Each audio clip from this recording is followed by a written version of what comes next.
What is going on, CHWA Nation? It is your boy, CG Dilly. I am no longer ring announcer Dilly. That is Mr. Chris Rodells. So I am camera guy Dilly, CG Dilly.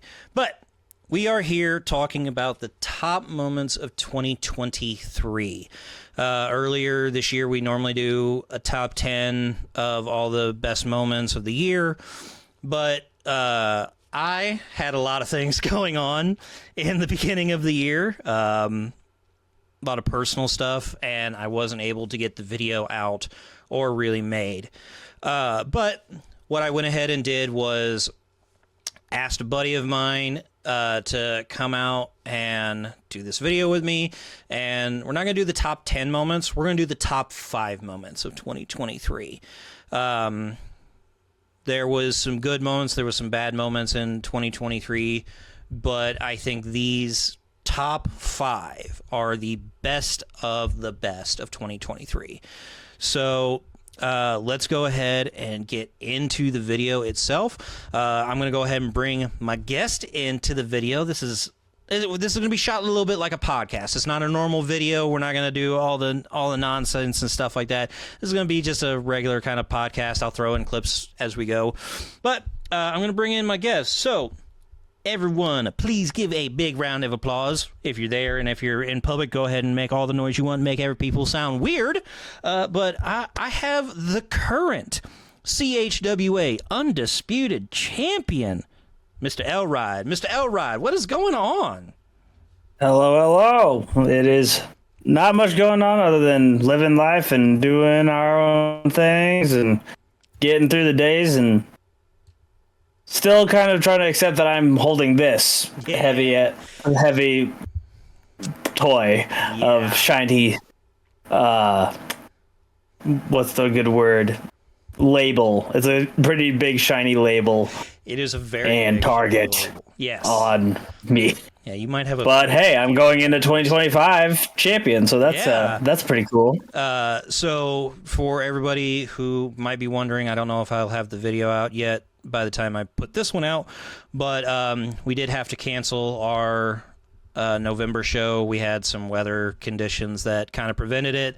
You saw all the promos, but darn you, Midwest weather. Yes, unfortunately, Midwest weather is like a lot of. Can I say a lot of RXs in their bipolar? No, I'm gonna. Well, you kind of said it. Well, you kind of already just now said it. Not RXs. Maybe mine, but that's for a different story.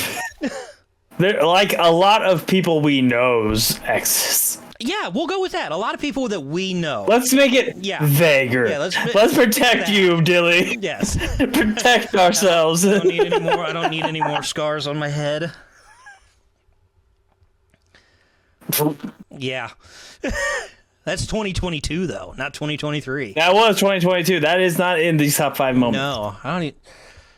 Would you have considered that in top 5 of 2022? It was a brief moment in one of the. Or would that be like an honorable mention or something? Me getting attacked was not a part of honorable mention or a moment itself. However, it did play a part in satisfaction guaranteed turning heel. That is true. Because that's how I got my ass kicked. But you and I and Chris all kind of were stuck in that. Spoiler, Dilly gets his ass kicked later on in this video. We'll get there. We'll get there, though. But just be patient with us. We like to ramble, and we are longtime friends, so this is gonna go wonderfully. Intriguingly. So let's talk a little bit about the reason he chose me is probably better than if he chose Chris, but I mean it's gonna go bad either way. Well, I mean, I had to choose the champion. Like, come on. I mean, he had the longest reign. He is the longest reigning. He's now got the record for longest reign. Yeah, as champ.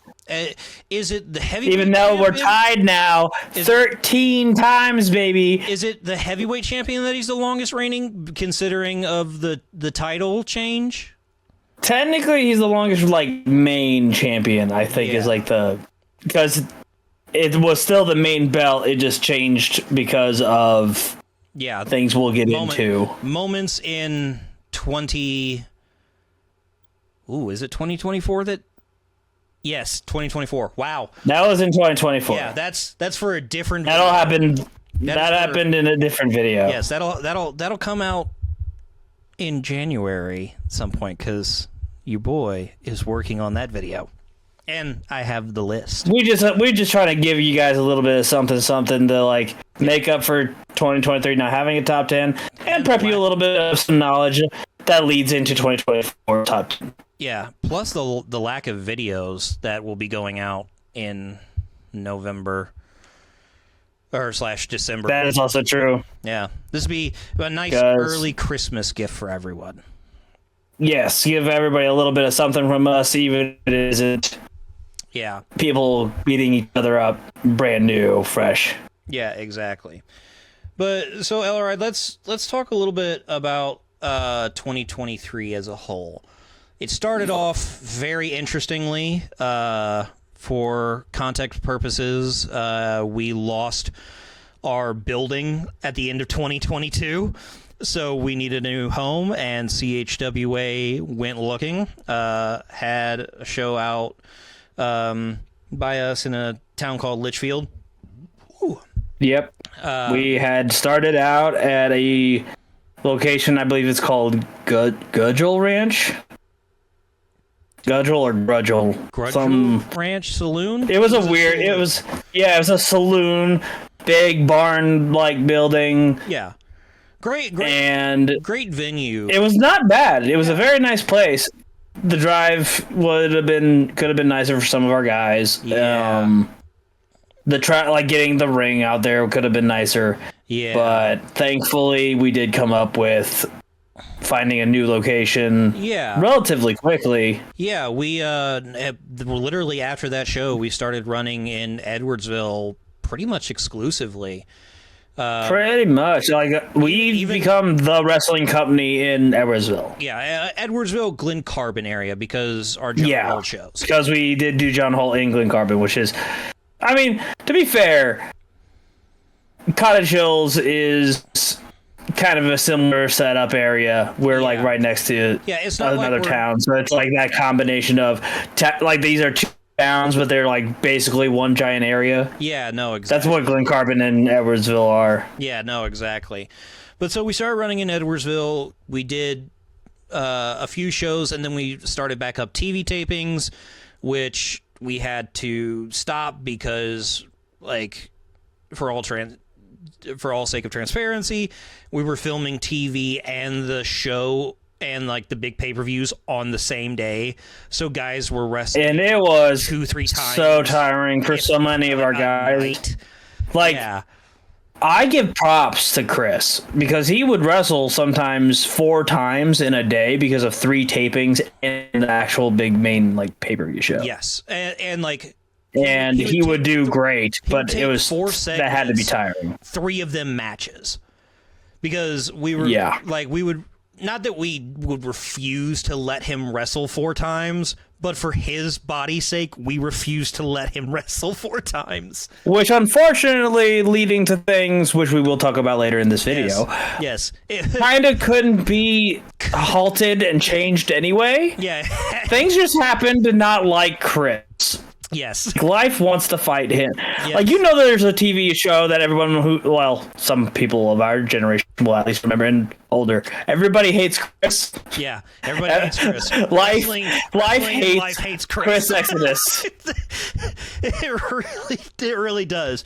Do you know that every time I sit down and talk with my guys about the top 10 list, there is at least one return of Exodus every year?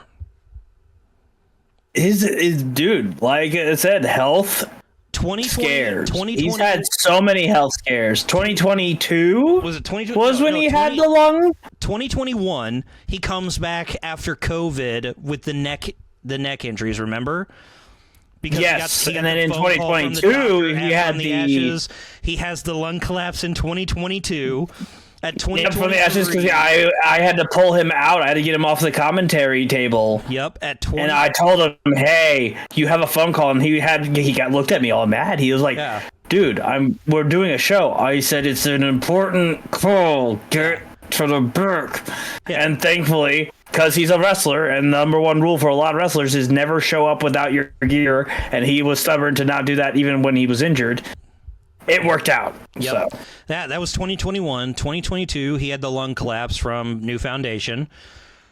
2023, he debuts at South Broadway and then returns to CHWA in January for the Rumble show. Yep. And then we'll talk about the rest for 2023. We'll get into the rest for 2023. We'll get there. We'll get there. We got time. Yeah, we got time. We got a lot to talk about. So it's only a top 5, so it's not as much as 10, but we got a lot to talk about for top 5. Yes. So, but yeah, no, I go back and I look. It's like, how many times is wrestling or life going to put him in a hole, and then he's going to come out of the hole and just stick the middle fingers up? Look, I just hope that one day if I end up having something happen and I come back, that it'll be worthy enough to be in like a Return of El Right is a top 5-10 moment. But I don't really have those moments as I don't know. Either I'm luckier or I'm more cautious. I don't know. And it leads to my body being better. I don't know. We may have a moment later on in this video where you did come back and you are better because you're holding the strap. But we'll talk about that in a little bit.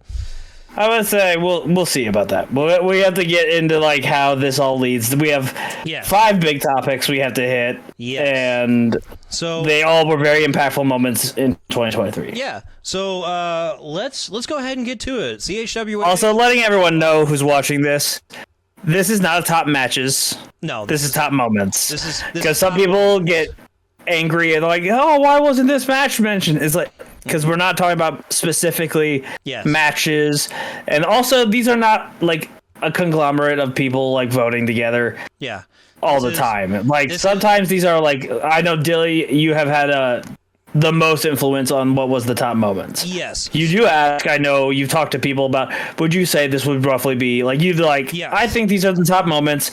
Then you consult people. Do you guys agree about these? Yeah, and then go from there. I sit down with a few individuals, go through the moments of the year that we feel are the best, and then I take that list, submit it to higher ups and a few other people, just as many non-biased people as possible who will agree whether or not these moments deserve to be talked about in full or not, and then that is where I go in and then start making the videos and everything for it. But I can honestly tell you, the top 5 moments of 2023 are all bangers. There are matches in here.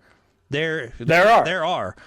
But for the most part, I had to literally recap all of this information or video, so a lot of it's a little fresher in my mind now. So let's do this. Oh, they're bangers. So all right, CHWA Nation, let's get into it with our top 5. Our number 5. Number 5. I get that from a Smosh. Yes. Our number 5. Our number 5 moment of 2023 is it's a little bit of it's a hard one because it was a very emotional. It was an emotional night for everybody. The final We're Out. In November, at the very end of the year, we did our final show of the year. Yeah, we did our final show of the year. And as we always, for those who don't know, we do not normally do December shows because of holidays and bars to work around the events of the holidays, getting with friends and family. So we like to try to make it go one time right before or right after Thanksgiving. Yeah, and so November is our usual last show. Having a Christmas show in December, we either have to have it at the very beginning of the month, which is like a week after the November show, or we have to have it around. Yeah, they're like Christmas and right New after Year's. each other, or it's right around the biggest of the holidays, because Yeah. every other show that happens around the area Yeah. is in between those two times. Yeah, so generally December is our off month, but in 2023 November we had our last show of the year, and we did our annual CHWA Hall of Fame nomination. Normally it's at John Holt, but that year we decided to do it in November at our Great Googly Moogly show, where Great Googly Moogly, the show is named after Godfather, Mr. John himself, the Godfather. Yes. The Godfather here. And in November, we inducted the Godfather, John, and DW, Dynamite Dynamite DW. Yes. We inducted both of them into the CHWA Hall of Fame. And it was a crazy night, because at that point, Godfather had been commentating for CHWA for what, 8-9 years at that point. He was basically, like at least 9 years of commentating, but involved all 10 years. Yeah. In some shape or capacity. He started off as just a supporting father. He came when we were in the backyard, and he would lose it. Like, he came when we had friends from Chicago come to my house. Yeah. And we wrestled in the rain because they were here and only basically the one day. So we wrestled in the rain on a giant wooden base, not a real ring, but a wooden base made with plywood, pallets, mattress, like carpet padding, or hell, I don't even know if we had really that much carpet padding on it at that time, and tarps. And he was just there. He stood in the rain with a jacket on and an umbrella, and just watched and supported all of us. Yeah. And then over time, he helped us make that base. And he helped us go get the official first ring we ever had. It's almost the terrifying. only ring. That's almost the only ring we've ever had. That 12-footer has been. Oh no! Technically, it is the only ring we've had, because technically that is the only ring we own, and by we I mean I, because I purchased it. Yeah, but the other ring, one other ring. The other ring isn't technically, is more of we have a partnership, and that's why it's not that one. The one that we wrestled in 2022 in, the big one. That one wasn't even our ring. We were buying it. We were going to possibly buy it, and it ended up not working out, and that thing was a nightmare anyway. So yeah, no, smart that thing was terrifying. To stop with that.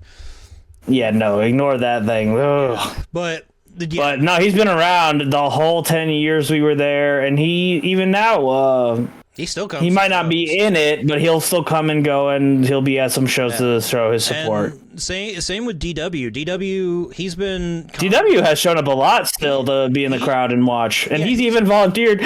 After being officially retired from it, he's literally helped the very next show on commentary. DW has, he still comes to shows. He still supports us. He commentates every once in a while when we absolutely need him. But he's been coming to shows, at least as far as I know, fairly regularly since we reopened in 2021. And then in 2022, Chris officially offered him the position of commentator. And so because in 2021, he was coming around regularly until the point we even had him being our bell ringer. Yes, he became a bell ringer, and then he got promoted to commentator. Chris was medically able to wrestle again. Mm-hmm.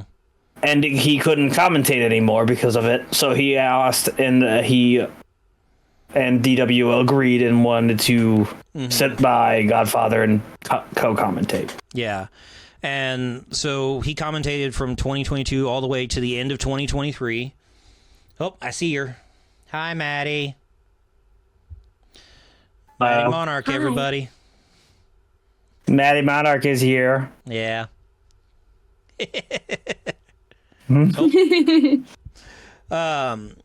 But so hearing them commentate for the last time and just inducting them into the Hall of Fame was really special. Like, I know, like, I think you and Chris inducted both of them. It was me and Christian, yes. Chris Exodus and myself. After a couple matches that happened that night already. Yeah, I think at least one or two. Yeah, it was like we either did it right. It was like I think it was either right before or right after intermission. Yeah, probably. I think it was before. And Chris and I came out, talked a little bit about them, and hyped them up a little bit. They came out. We gave them. We got on our knee and held out the mic for them to take it like it was Excalibur. Yes. And then we left the ring to be theirs as the rest of our locker room emptied and surrounded. Yeah. Not the ring necessarily, but the room. Yeah. Because they didn't want to like distract from them. Yeah. And they did their Hall of Fame speeches. Yeah. And then myself and Chris got back in there and we gave them both hugs and we hyped up the crowd again for the rest of the show. Both men very humble in their acceptance. I think even Godfather mentioned like he was like I don't know what I did to deserve to be in this. Exactly. He said those exact words. Like he didn't think that 10 years ago or even that after 10 years he would be standing in a wrestling ring being in what we grew to be. Yeah. We literally are like his kids. He took me under his wing as a son. Took a bunch of wrestlers under his wing, but in my speaking personally, he took me very in a closer manner than I think a lot of the everybody was as he called his kiddos, but I genuinely got to feel like I was one of his kids. Yeah. And it was a very heartwarming and touching moment to watch him have such kind words to say. Yeah. And it always is hard when I see Godfather go to the point of tears because I think Godfather, when you have a person like DW was really close. DW was super close, but Godfather, as he was speaking, was starting to kind of break. And it's one of those things where when you have a parent, like a parental figure, you never want to see them cry because that's the person you looked up to. And they've always had to put on that brave face. Yeah. And when they do that, they try to hide those emotions because they want to look strong for you. And a lot of people don't realize strength can be shown also through emotion. Yeah. You don't have to bottle it up. And he's one of those good examples that he is one of the strongest people I know. He's went through a hard life and gotten to where he's in such a better place. And he is one of the strongest people to be able to be like, I'm standing in this wrestling ring not knowing that I was going to be here 10 years after my sons started beating the crap out of each other in a yard.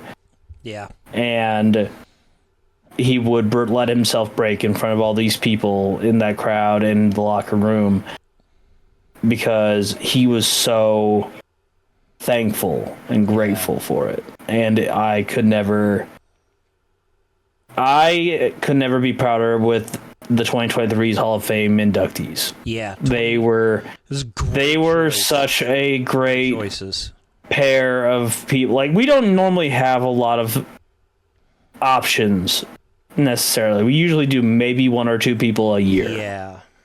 If we're lucky. Yeah. And they happened to both be kind of just done and wanted to step away, and it ended up being perfect that it was them to be added amongst the greats like Chris's sister Dash the Dynasty and CHWA original Jake Gold. Yeah. And John Holt.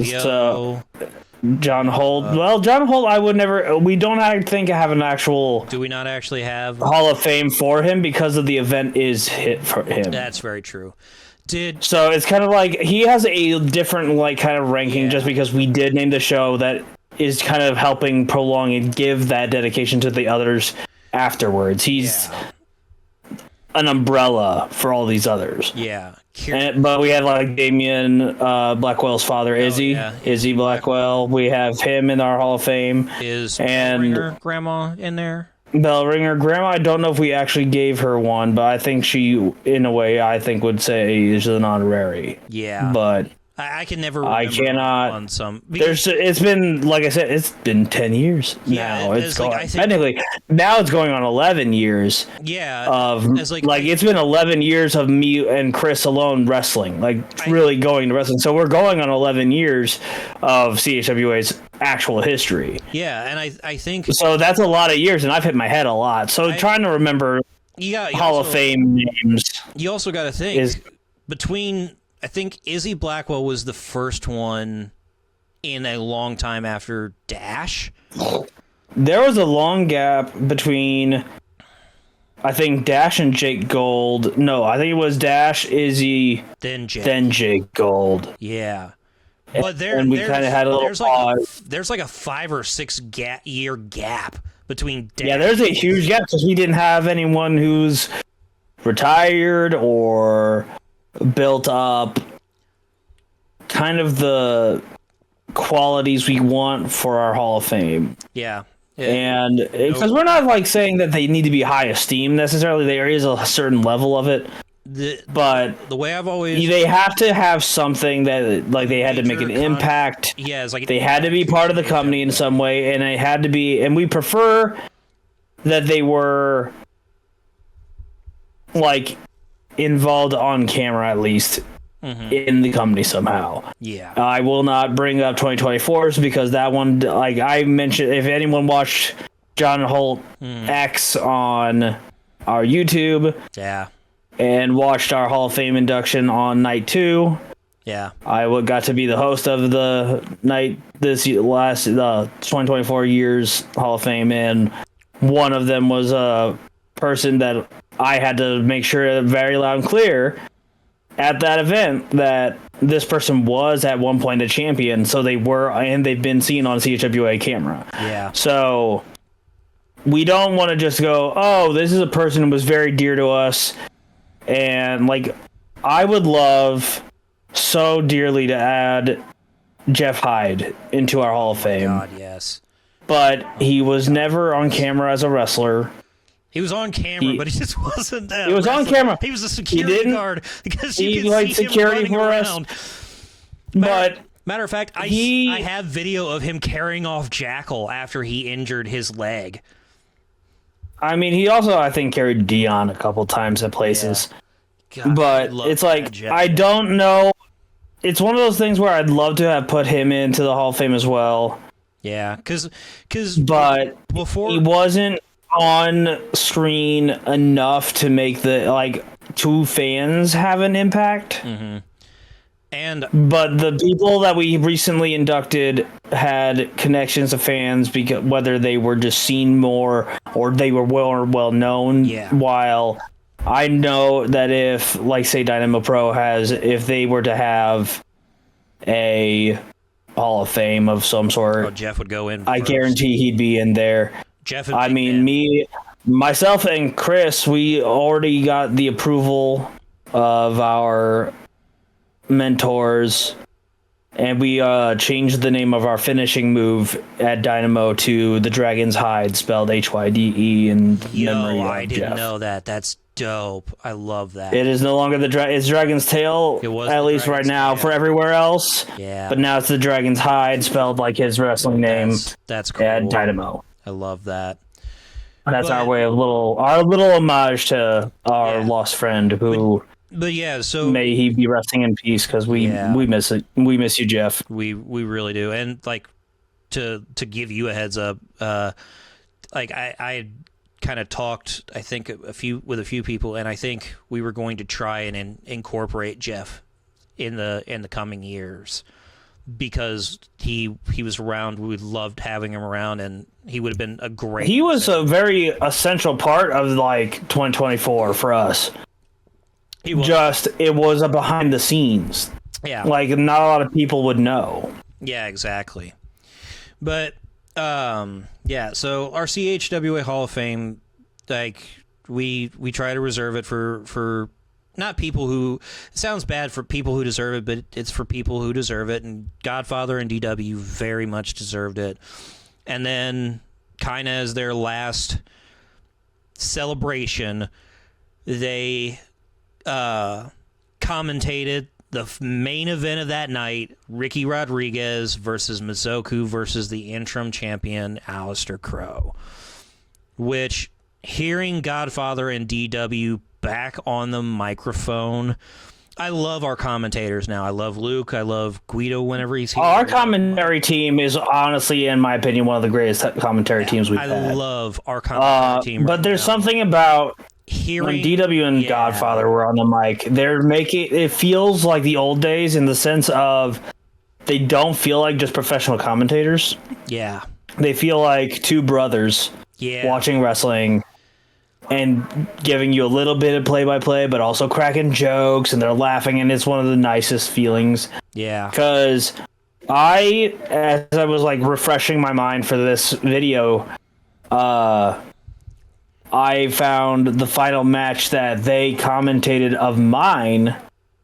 Oh, really? Was actually, yes, the final match that I was involved in that they commentated on was at, I believe it was at Golden Glory. Oh yeah. And it was the opening match. It was myself, Chris, and Angelo. Oh, that's right. Dragons Guild versus all of Arch City. Of our city mercenaries, and it was for the tag titles, and we ended up winning, and so Dragons Guild stood tall with the tag titles and heavyweight championship on all three of us. Yo, that's a cool final match moment. I didn't think like that was the final match he commentated, that those two commentated of mine. Yeah. Because cool. that show that show was the last show they would have been their last time commentating if they didn't do the main event of Googly Moogly. Yeah. Because they stopped at the halfway point. We took our intermission, and then we switched commentary team. Yeah. They went home, and we wouldn't hear from them again in the commentary setting until Great Googly Moogly's main event. Yeah. Man, that's crazy. And I just remember, and I mean, I watched that video earlier, and I was like, this match has so many fond memories, because our city mercenaries aren't. Jackal is currently out with injury. Tony is retired. Tony has retired, and LaFleur is doing his own thing. So it's like, who knows the next time that we might wrestle a form of them. Yeah. But at the same time, it was a fun match because it started off with Jackal and Chris. And they just started pushing each other. It was just pushing each other back and forth. Like, they literally reminded me of how people in our town used to fight. They would like swing first, bro. You swing first, and their chests would be against each other. Yeah. Just swing first. All talk, no fight. All talk, no fight. And then the ref yells at them about you need to wrestle, and they start pushing the ref, and then they go back to pushing each other. Yeah, and at the time, something that we'll be referring to later had been affecting me, so I couldn't see everything as well as I would have. Yeah. So, and then they go over, tags in Angelo, tags in Tony, Esteem. Now they're pushing each other. Yeah. I'm like, and I could hear, like, I could listen clearly, and everything was just blurs to me. So I'm watching them do their thing, and then finally it gets to me, and I'm tagged in. They tag in LaFleur. And I just swung. I was like, "No, we're not doing this." I was told it's wrestling. I'm going to hit him, and I started hitting him. I slammed his head into our corner, and I tagged back in. I believe it was Angelo, and it's like, "That's what you needed to do." Yeah. And I don't even know why, but at one point Chris showed up at ringside holding like a flat iron, like a hair, like for straightening hair. And I don't know why I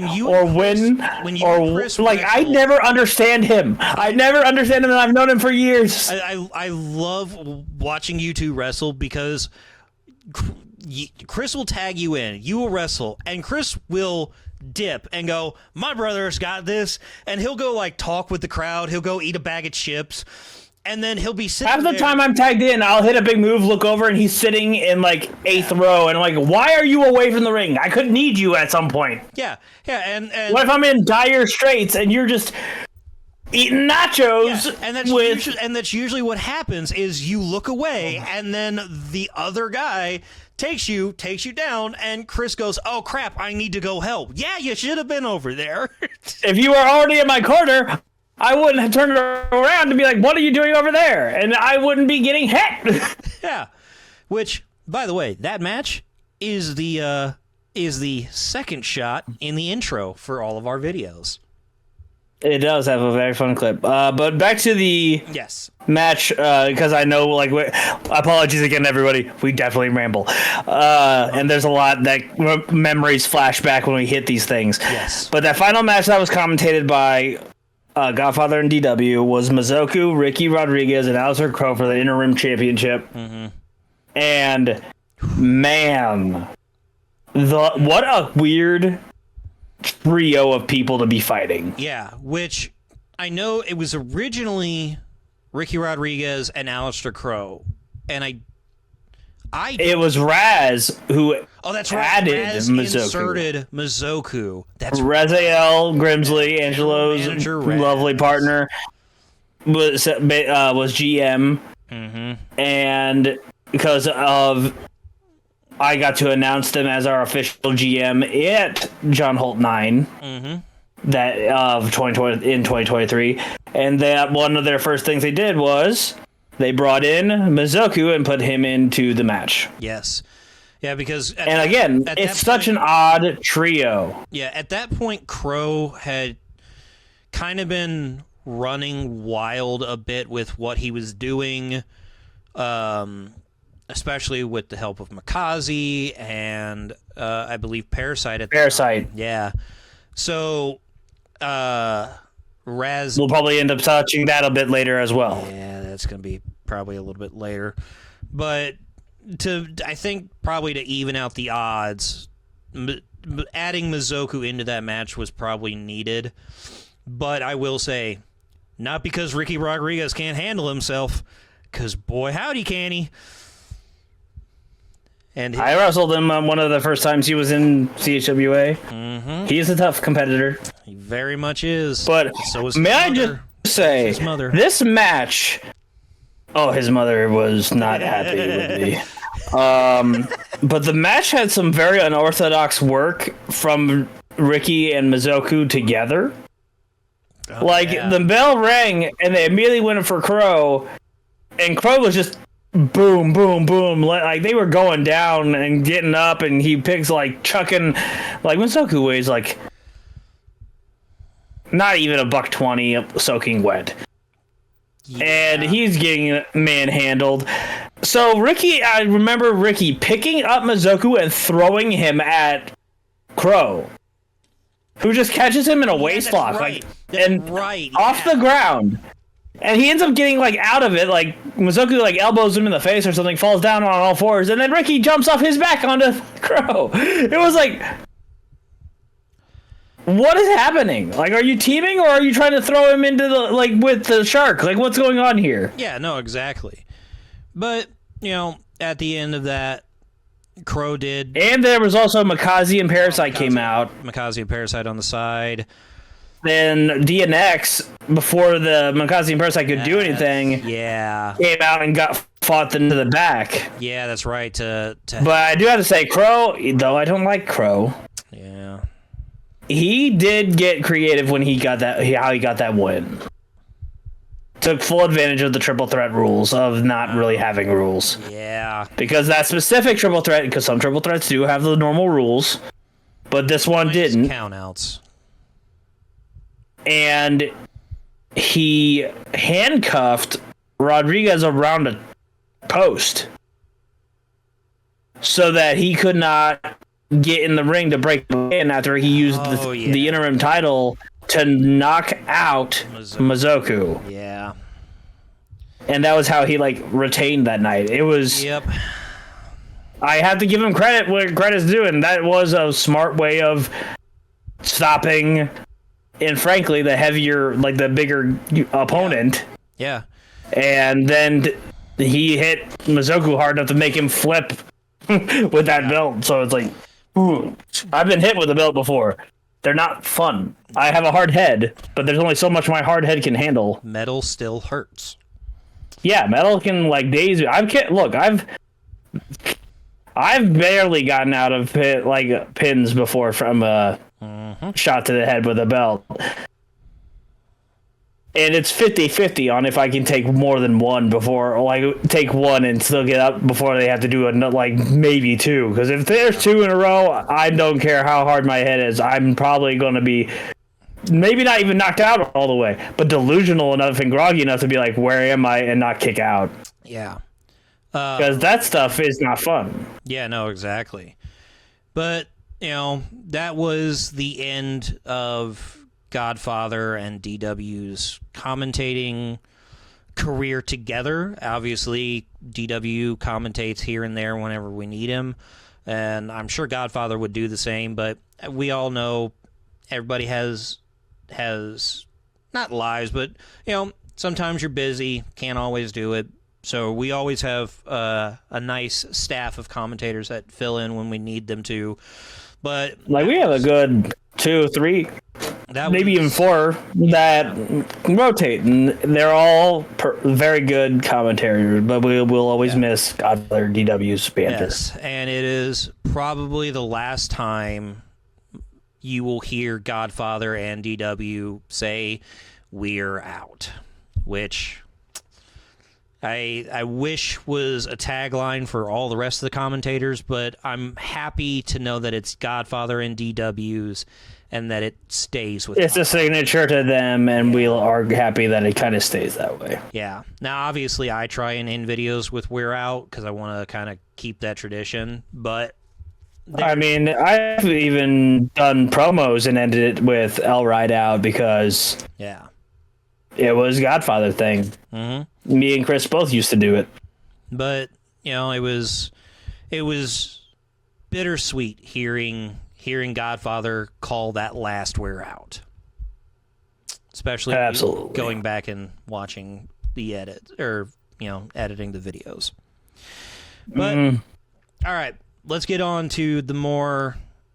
Do we want to go happier portion of the list, or... It's not as sad. We'll go with that. We will go a little away from the heart-touching moments and get a little more into what everybody knows CHWA for, and that's wrestling. Yes, but before we move on to that, Godfather, DW, thank you guys so much for everything you've done for CHWA. Hope your retirement goes well. We love you guys, and we will always welcome you if you ever decide that you want to do a one-off commentate. Yes. Heck yes. Specifically, if you guys want to do I would never turn away you guys. Personally, I don't have a lot to say. I'm just a guy who wrestles, helped create the thing, but I don't have really any control. But if there was a John Holt and you want to commentate, we would be more than happy to have you commentate even just one match. That'd be awesome. But again, enjoy your retirement from the wrestling business. We appreciate your guys' support every single step of the way. We love you dearly, and you will always be our Hall of Fame. You will always be Dynamite, DW, and Godfather to us, and we always will love and miss you and cherish you guys. Very much so. All right, Elrod, let's get into number 4.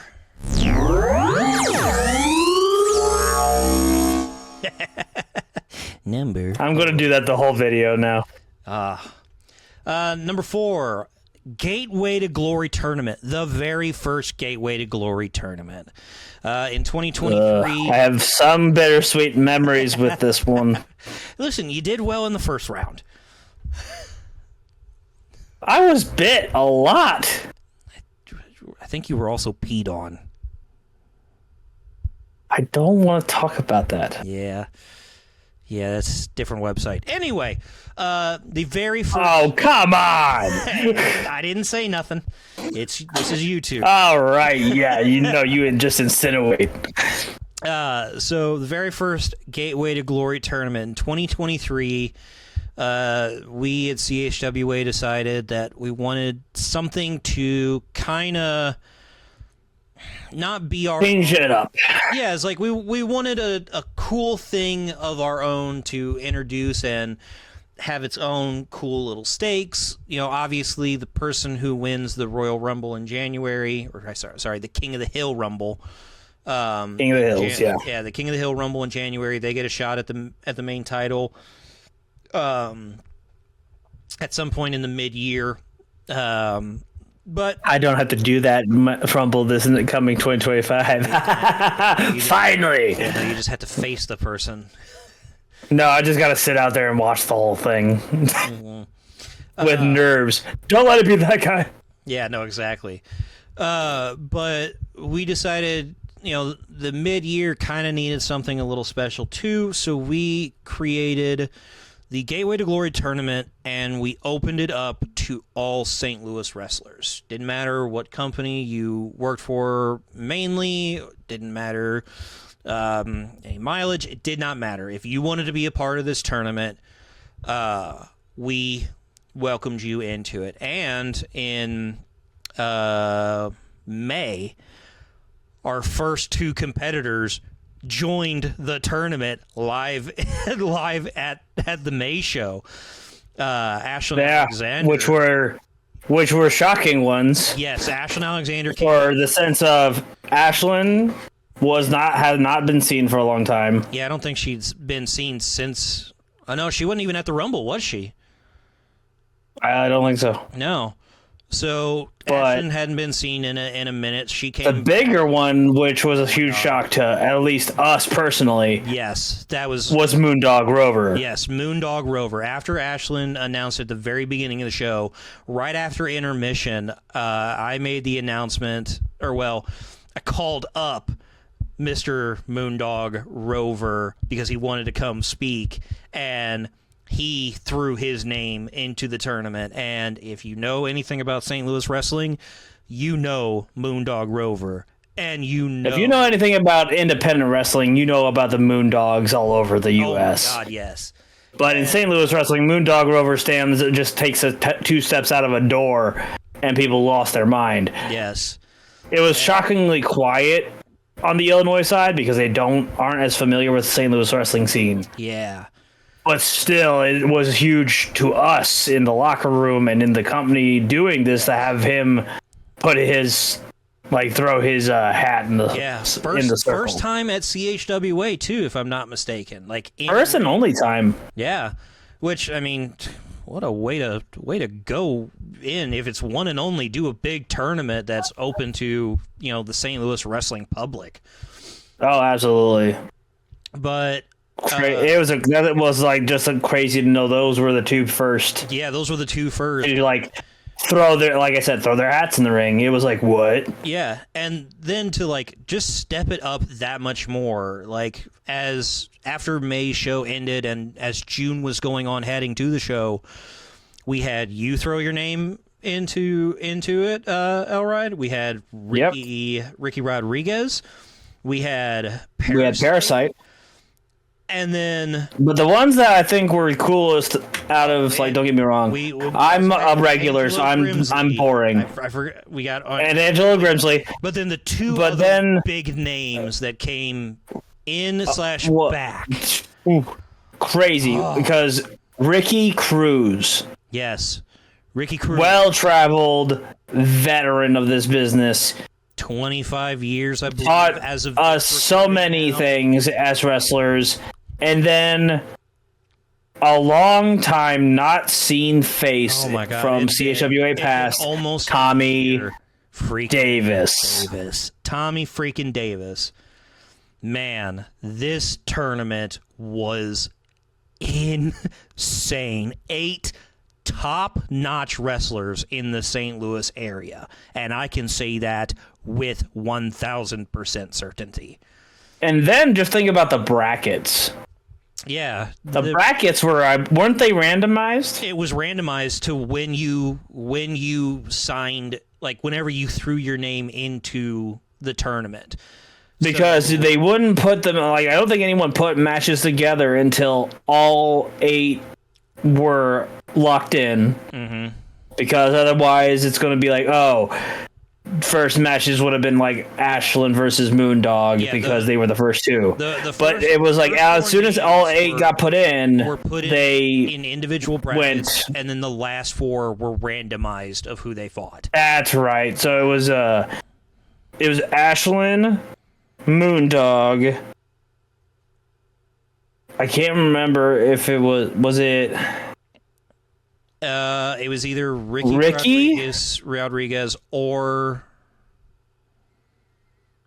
I think it might have been Rodriguez. It was either Rodriguez and then Grimsley. And then Davis? No, it was Grimsley. Because Grimsley called out Davis. Right, which ended up locking in one without even having to be randomized. Yeah. Because people wanted to see that match. Yeah. Or no, it was Davis. It was Davis, and then... Grimsley put himself into the match against him specifically. Yeah, against that. Yeah, because, Ooh, but still... But that was crazy because the matches for the first round were Ashlyn and Ricky Cruz. Yep. Parasite and Ricky Rodriguez. Yep. Grimsley versus Davis, and then me versus Moondog. Yeah. Which... That's your first round of the tournament. First round, and you have those matches locked in. Yes. And the only match you might have possibly had a chance of seeing before this happening would be in Parasite and Rodriguez, because Rodriguez had come on and off onto our show before. Yeah. But otherwise, you would never have seen those other 3 matches on a CHWA show. Yes. If it weren't for this tournament. Yes. The last time we seen probably Angelo and Davis face off was in 2022. It's been forever. Yeah. Because it would have been around the time frame of Chris's lung collapse and Tommy stepped in with Dragon's Guild against the New Foundation. So that match been almost over a year since you've seen it. Ashlyn and Ricky Cruz would have never seen in CHWA before. Moondog and Elride, not ever. Like, this was a ridiculous tournament lineup, and that's just what we started the show with. Because the way this tournament worked, it was whoever won each of these matches. It wasn't like, Ashlyn and Ricky's match, whoever won would face the winner of Rodriguez versus Parasite, and then it wasn't a 3-tier thing like a pyramid. It was 2 rounds. Round 1, and then round 2 was a fatal 4-way between all the winners. Yeah, it was in the same night. Yeah, it's it was not your typical tournament bracket in the sense of that. It was, everyone who won their first round, you're in a fatal 4-way, and the winner of that fatal 4-way, this is something I forgot to mention.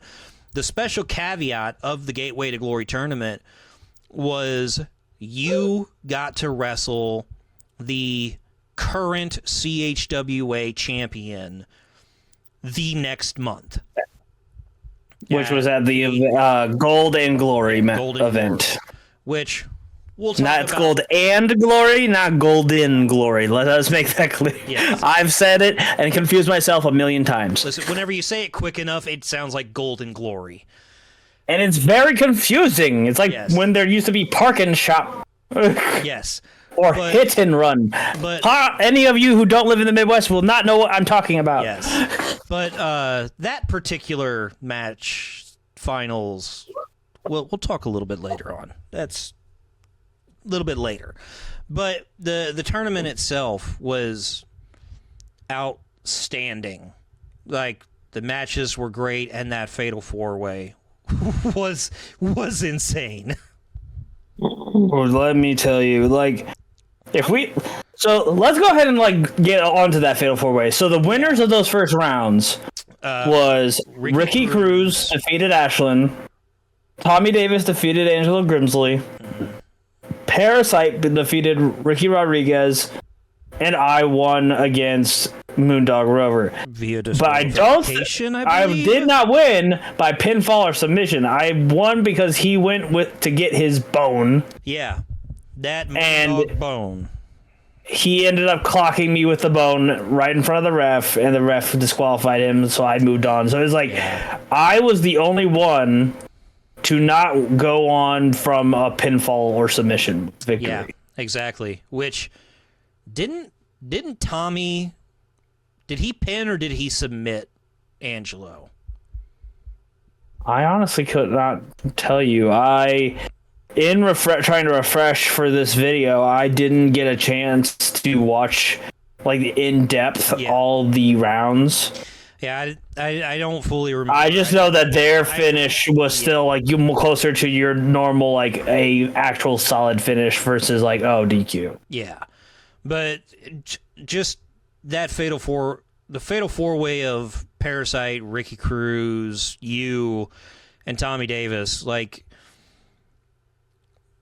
Oh my gosh! Clearly, if you look at it, Ricky Cruz is the standout because out of the four of you, he's the most experienced. He's the most seasoned. Yeah, most wrestler. seasoned. He knows. He's also taught all the other three competitors in this match a lot of things in wrestling. Like he knows what we know because he taught us a good chunk of stuff that we know. Yeah, exactly. But it's like, if you listen, one of my favorite, I didn't make this little note, that as the entrances were going, someone in the crowd, you can hear on camera, says, Elrod's gonna win. And I was like, why do you think I'm gonna, like, don't get me wrong, I appreciate that someone thought I was gonna win this match. I was trying my best. But I went to this match because of a disqualification, which does not get your hopes up high as a wrestler. You want to have a clean, like, definitive, I can do this, so I beat him with a clean pinfall or submission. Yeah. I went in by a disqualification. So maybe it's like, my match, maybe, I don't know if my match was shorter than the other matches because of the bone being used. I don't recall that much. But somebody in that crowd was so certain I was going to win. But at the same time, you got to think about how the commentary team goes, Ricky Cruz is the most seasoned and experienced wrestler in this ring, but he was stuck in there with three young, hungry talents. Mm-hmm. And like, not to mention three young, hungry talents who had a bit of their starting all at CHWA. Like, Tommy Davis started, but he didn't even go by Tommy Davis when he first started in CHWA. Yeah. I literally helped start and create CHWA. Parasite came in later years when he was also like us, had the same kind of start in wrestling in a backyard, being with a different name, and he came into CHWA years. Yeah. Kind of midway through. So it's like we all really got bigger in this business because of CHWA. Yeah. And then we are now fighting in this match with a man who's been all over the world, basically. Yeah. Faced big names, is good friends with big names, and is not small. And that was before he like slimmed down. Now he's big in a whole different sense. He's big in like stature of like he has slimmed down. He was jacked and then, too. No, I'm not saying he wasn't jacked. I'm saying he was jacked, but now he is jacked in a whole new sense. No, he is like if you guys look at this video and then look up any video of him from 2024, you can see that he is like put in the work and he is jacked. Yes. But I do have to say there were some really cool things. Oh yeah, no, I did put some notes that I brought up. I realized there's a lot of crazy stuff that happened in this match. Yeah, no, I was the one cameraman for this match Dude, I felt so bad for the cameraman because you have watched this camera and they're like constantly going left and right. No, I was not the cameraman for this tournament. Do you remember what happened before this tournament kicked off? I hit my head a lot, Dilly. You got to refresh me. I knew it wasn't you because I could tell by how the camera work was being done, but I can't remember why it wasn't you. Yeah, we'll get back into that later. Yeah, I forgot. I did not film any of this tournament. I was a little incapacitated this tournament. One of the first things I noticed in this Fatal 4-Way was you see kind of a shine of, like, there's early reflections in this match of the old, when Tommy Davis first stepped in for Chris as part of Dragon's Guild. Mm-hmm. Because myself and him are in perfect sync. Oh, yeah. Okay, maybe not perfect sync, but we were damn close. Oh, yeah. And we're like we're whipping them, we're hitting drop kicks, we're getting like the upper hand. It's like it looked like we didn't even skip a beat. And the thing is, I don't think me and Tommy ever interacted really in that match. No, I think I was mostly fighting Parasite for half of it, and he was fighting Ricky a lot. Yeah. There was occasional moments where I did interact with Ricky, but I mostly was. I don't think I actually ever interacted with Tommy Davis. Yeah. Which is kind of a fun little thing in there. Like, there was a moment where Cruz gave Parasite, like, slid a chair into Parasite, which I caught him in time to where he couldn't use it. Mm-hmm.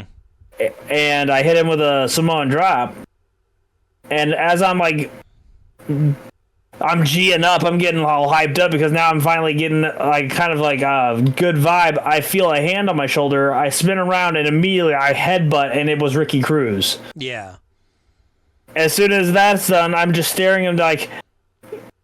And first of all, I think it took me a second to realize that was Ricky Cruz I just hit. Mm-hmm. And then next thing you know, there's Parasite's back up, and I kicked it, hit him with one of my spin kicks, and I was feeling like I was on top of the world until I was a little slow, and Ricky Cruz slammed me really hard. Yeah. I was on a roll for a while. Yeah, Ricky's really good about... But he knows how he does things, and he saw the pattern, and he caught me in it. Yeah.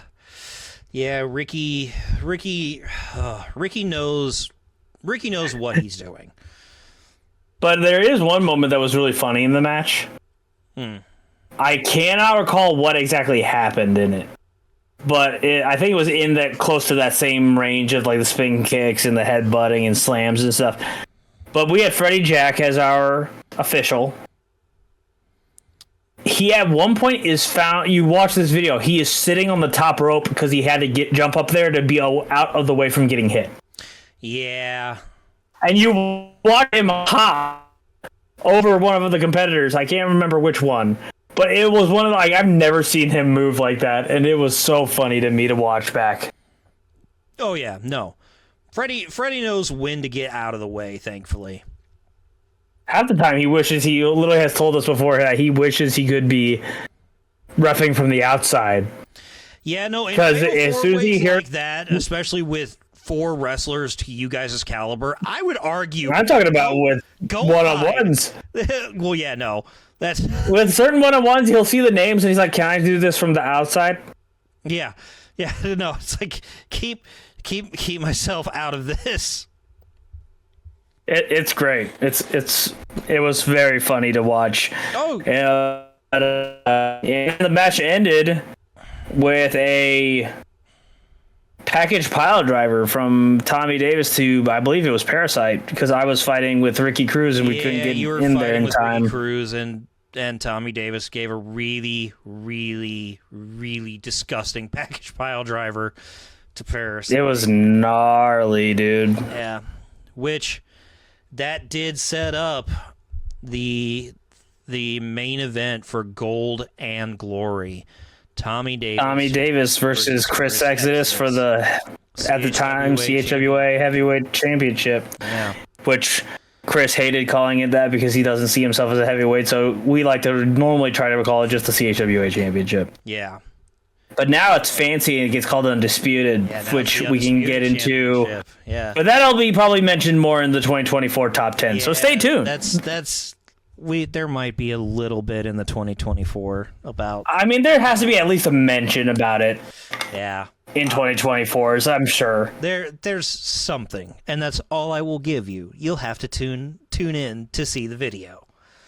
Fair enough. Because there's some pretty significant moments that happened in 2024, which Dude, there was so much that happened in 2024. Like there is, but I would love to go into it, but this is not about that right now. Exactly. But how about we kind of segue, since it does kind of be a part of 2024, into our number 3 moment. How about that?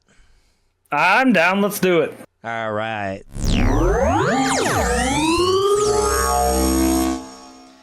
See, if I had thought ahead of time, I would have put your microphone in the audio of the thing so that you're saying it. So I'm like, look, you're going to... No, I'm going to keep saying it even if it's just you who hears me. Yeah, no, it's just be me. I've watched so many videos of YouTubers, and specifically it was Ian Hecox doing that voice for like a countdown in Smosh videos. Number 3. I do angry... I've seen Angry Joe's videos, and they're always number 3. But... Anyway, yeah. So, number 3. Just a different voice each one, just... Number 3. Yeah, exactly. But our number 3 moment of 2023, rhyme, don't hate the player, don't hate the game, is Makazi. Very simple little label for number 3. Yeah. Just his name. It has to be, because... Thankfully, he's not Joe Hendry, where you say 8 years. Yeah, no. Thankfully, my algorithm does not do that. Thankfully. I've done very well about that. But Makazi is... Ooh. Makazi is... A pain in our side. A pain in our side. He's the literal Neck, definition of arm, of his leg, moniker. head, everything. He is the wind of destruction as his moniker. Makazi is a force. 2.5 decades, if not more, in the business. I think he was an NWA champion at one point, because I've seen the pictures of him holding... I am so bad with accolades of people. His accolades... Like, I've seen those guessing games where people, like, put a bunch of, like, the titles and say, which person is this? It's, like, all their titles, like, and how many times they held them and stuff. I'm like, I couldn't tell you. I'm terrible about those. I just know... I'll recognize the ones I'm, like, witnessed or something, but that's it. It's from one of the promo pictures I had of him, like, just seeing the belt around his waist, and knowing that, like, that was the time frame that NWA was it NWA Midwest? I think so. I feel so bad about not knowing the names, but I know that NWA and... Look, I'm awful about it too, and I'm in, like... I've never been good with that type of stuff, and people... But I know, like... can give me crap about it, but it's not going to change that. I'm not... That's not what my brain... My brain is wired for telling you random things about Greek mythology, but I can't tell you about a bunch of title names and companies. There's too many alphabet soups out there. Yeah, no, and I just know that Dynamo and NWA had a partnership at that time frame, in a time frame, and just... The point is, Makazi has accolades that are bona fide. He is a Tremendous. real threat.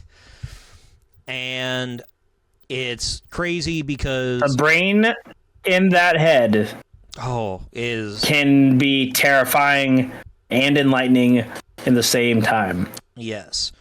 And up until January of 2023, Mr.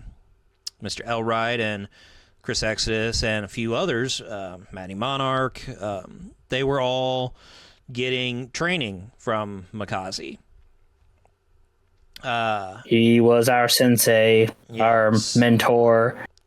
And he decided that he wanted to come into CHWA in January.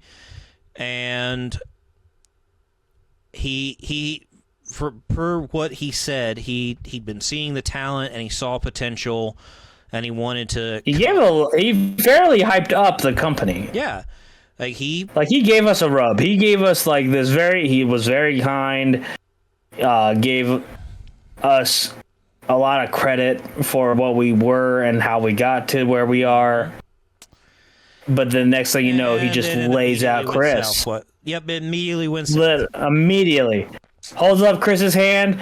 Everyone's happy about it. Giving him giving Chris Exodus giving him props. Chris Exodus had just lost the 1-Up championship when Makazi in a triple threat. Yeah, a triple threat against was it a Surge and Dion and Adrian Surge? Yes. Yeah, just and he is also literally just loses the belt. Gets all of a sudden, here comes this man who we've looked at as our teacher, our mentor, our sensei, whatever you want to call him. Gets these nice words said to you, handheld by, and the next thing you know, you're getting an arm in your throat. Yep. And laid out in the middle of that ring. Yep. And then he yells, "I'm not here to." What was it? Was it shake babies and kiss hands, or was it kiss babies and shake hands? He said something real messed up. For all I know, he could have said both. Yeah, he did say both. I just don't remember what order he said it in. Well, I don't know which one it is either, Billy. We are both bad memories. I got hit. As I said, I've hit my head a lot. Yes, you have most of mine on purpose. Yes. And you have a big gash on your forehead from the one time you hit your head real hard. So that didn't feel great. Then, it didn't look great either. No, it didn't. Give us a damn heart attack. But this Mikaze laying out Chris was just the start of. Yeah, no, he caused hell. That's an understatement of what all he did. That was the first him laying out Chris was the first breeze of what was soon to be a typhoon. Yes, like the amount of hell he literally put everyone through, more specifically Dragon's Guild. No, he had a specific bone to pick with us. Yeah, but I think it was. He didn't seem to care so much about everybody. He had he goes, Chris was here, and then he found the connections to Chris. Yeah, I think he wanted to test Chris Exodus, and by testing Chris Exodus, the rest of Dragon's Guild had a nice, fun time. Which those who don't realize, we have quite a decent little group of people that we all consider Dragon's Guild. Yeah, and pretty much all of them got a bit of it. Everybody got put into something, for better or worse. Yep. Mostly worse. Yeah. Let's go down the list. The attacks. Well, I mean, we already started off with attacking Chris when he first showed up. Yeah, which continued on for several months as they fought, if you remember, in February. Oh, no, absolutely. He showed up multiple times and had multiple fights with Chris. In February, we had to... And Chris showed truly how ruthless this man could be. It did not go well. From January till April for Chris specifically.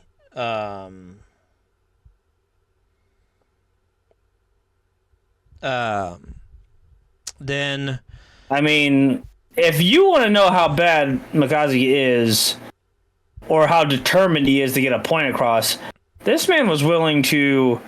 He didn't, but was willing to even have the thought go through his mind to swing a chair at a woman who happened to be pregnant. Yeah, he definitely... Just because she was in the way of his target. Yeah. And she wouldn't move. Yeah. Like I said, she never did have it... It was never swung. Yeah, but... Thankfully. Thankfully. We did get our guys in. We did have people get involved to get him...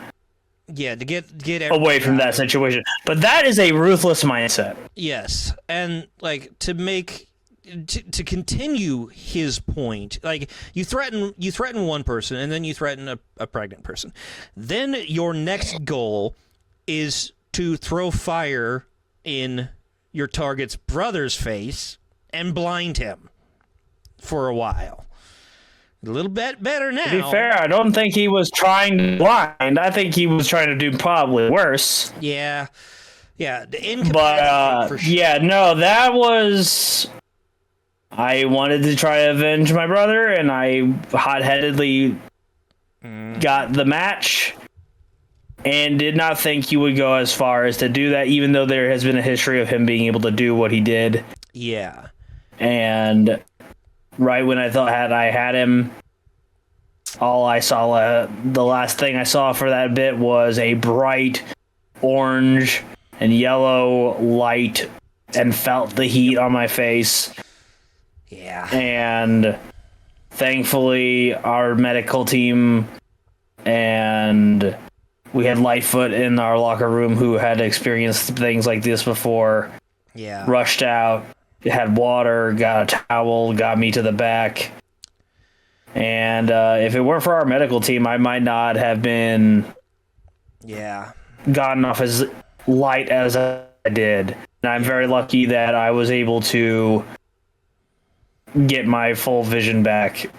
Yeah. Because I don't know if I'd be wrestling still if I didn't. Because I had to train. I refused to not wrestle. And Dilly, you were there. You watched me do what I was doing, and people thought I was ridiculous for it. No, watching you wrestle the next month after, and watching you just walk around the ring to get your bearings and your senses in order, just to wrestle, was a true testament of your animal senses, because you really, like, all I could do was, I knew what I wanted to do. I knew I wanted to wrestle, but it wasn't even for me myself at that point. It was, I had fire thrown in my eyes, but just because I can't see fully and I could see some shapes, I was grateful that I could see shapes roughly, depending on how close I was. And I knew if I wasn't there, that my brother would have one less person to be able to have his back. And no, I wasn't in the best condition to do anything like that. But I couldn't sit by knowing that if the man was willing to do what he did to me to get and mess with my brother, then what would he do to my brother if I wasn't there? Yeah. And so I had to train, and like there was some dumb stuff I had to do to really train. You know, like there's those videos where people tie a water bottle to like a ceiling fan and it spins around, and your whole thing is just don't get hit or whatever. Yeah. It felt like that for almost every one of my training things. It was, I'm standing there blind for the most part. And I'm standing there barefoot like I always do when I wrestle, and I'm trying to feel vibrations. I'm trying to listen to everything. I'm trying to smell anything I can. I'm using as much sense as I can possibly think of. And that messed with me in multiple... I wrestled in multiple promotions like this. Yeah. And other promoters looked at me like I was insane for even doing it or trying. They're like, you certain you can do this? Yeah. Some didn't want to let me wrestle because I was doing what I was doing. And I just said, I want to prove that this isn't it's not a disability. It is just a new way of perspective. Yeah. And I think it gave me a gratitude for what I have and for my senses and for the few. It also helped me in a sense because now even when say someone blinds me, pokes me in the eye in a match, it's come in handy that the training I did helps in me build like a secondary sense that can kind of help me out. Yep. In dire times. Maybe it's not as strong because I'm not doing like that training as much anymore. Yeah. But it did what I needed it to, and thankfully I have gotten back to where I am now. Yeah. And it led me to a path where it proves hard work pays off. Yeah. And I currently am holding don't a big shiny gold thing. Don't spoil it's because of hard work. Don't spoil our 2024 list. Saying that I had to put in hard work is spoiling stuff. Well, you'll have to find out. That's called wrestling. You gotta be you put hard work in wrestling if you want to ever get a shot at stuff. You're gonna have to watch our top 10 moments of 2024 to understand. Look, I don't know anything about top 10 moments. You're the guy who's in charge of that. I'm just saying what I know, and that is I had to put a lot of hard work to be where I am today. That you did. But if we go back to the torture, chaos that he did, he attacked you. Hold on. That is not that we're still in April. You act like I'm good at remembering orders. Yeah, no, we're still in April. The torture didn't end because in it was June. Yeah, June. It was at Gateway to Glory. No, it was at TV for June whenever he cornered the Monarch. That's right, the cornering thing. It was a taping. Yeah, it was a TV. The tapings are a lot more of a blur for me because I'm so focused on like the big thing that happened at the end of those days. Yeah, but yeah, no, I do have a fun memory though when I was blind with a taping, but we won't go into it because we have too much to talk about. I have a few of my fun memories of that one, but well, yeah. The torture didn't end after he blinded you. He cornered Maddie Monarch and offered her a contract that gave her the opportunity to wrestle for the CHWA championship at the Gateway to Glory tournament.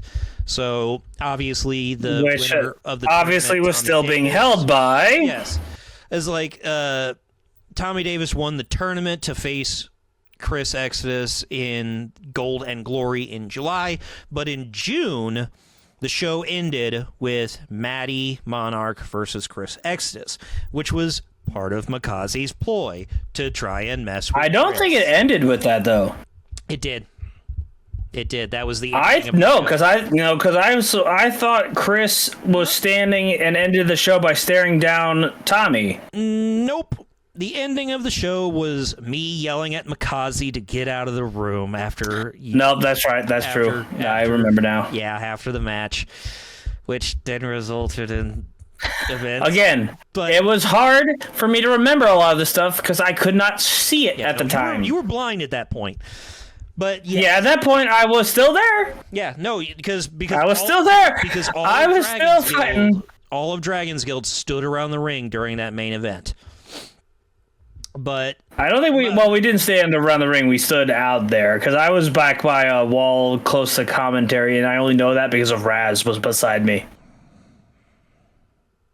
Also, try to watch a wrestling match from far away with a blurred vision. Hold on. I had to constantly be asking, what's happening? I may have my events mixed up. I may have the events mixed up on something. Because I remember me yelling at Makazi caused me to... No, that still happened at the end of that. I do remember this. I'm just saying that Dragon's Guild did not surround the ring. No, Dragon's Guild was around the ring for the main event of the Gateway to Glory tournament. We weren't immediately around the ring because then we knew we'd be blocking people from being able to watch. And we were out there to watch, but I remember specifically at the end of the match, myself and Angelo got in the ring and we held up Tommy and Chris's hands. Yes, but because there was a specific image of us all standing together. Then Makazi came out. No, as we left the ring so that they could get their last say because they wanted the microphone. And then I remember the point of No, that was later. Yeah, no, it was at the end. Because another event happened, which that he caused that happened before you got in his face. Yeah, no. So here's how it was. I was mistaken. I filmed the tournament.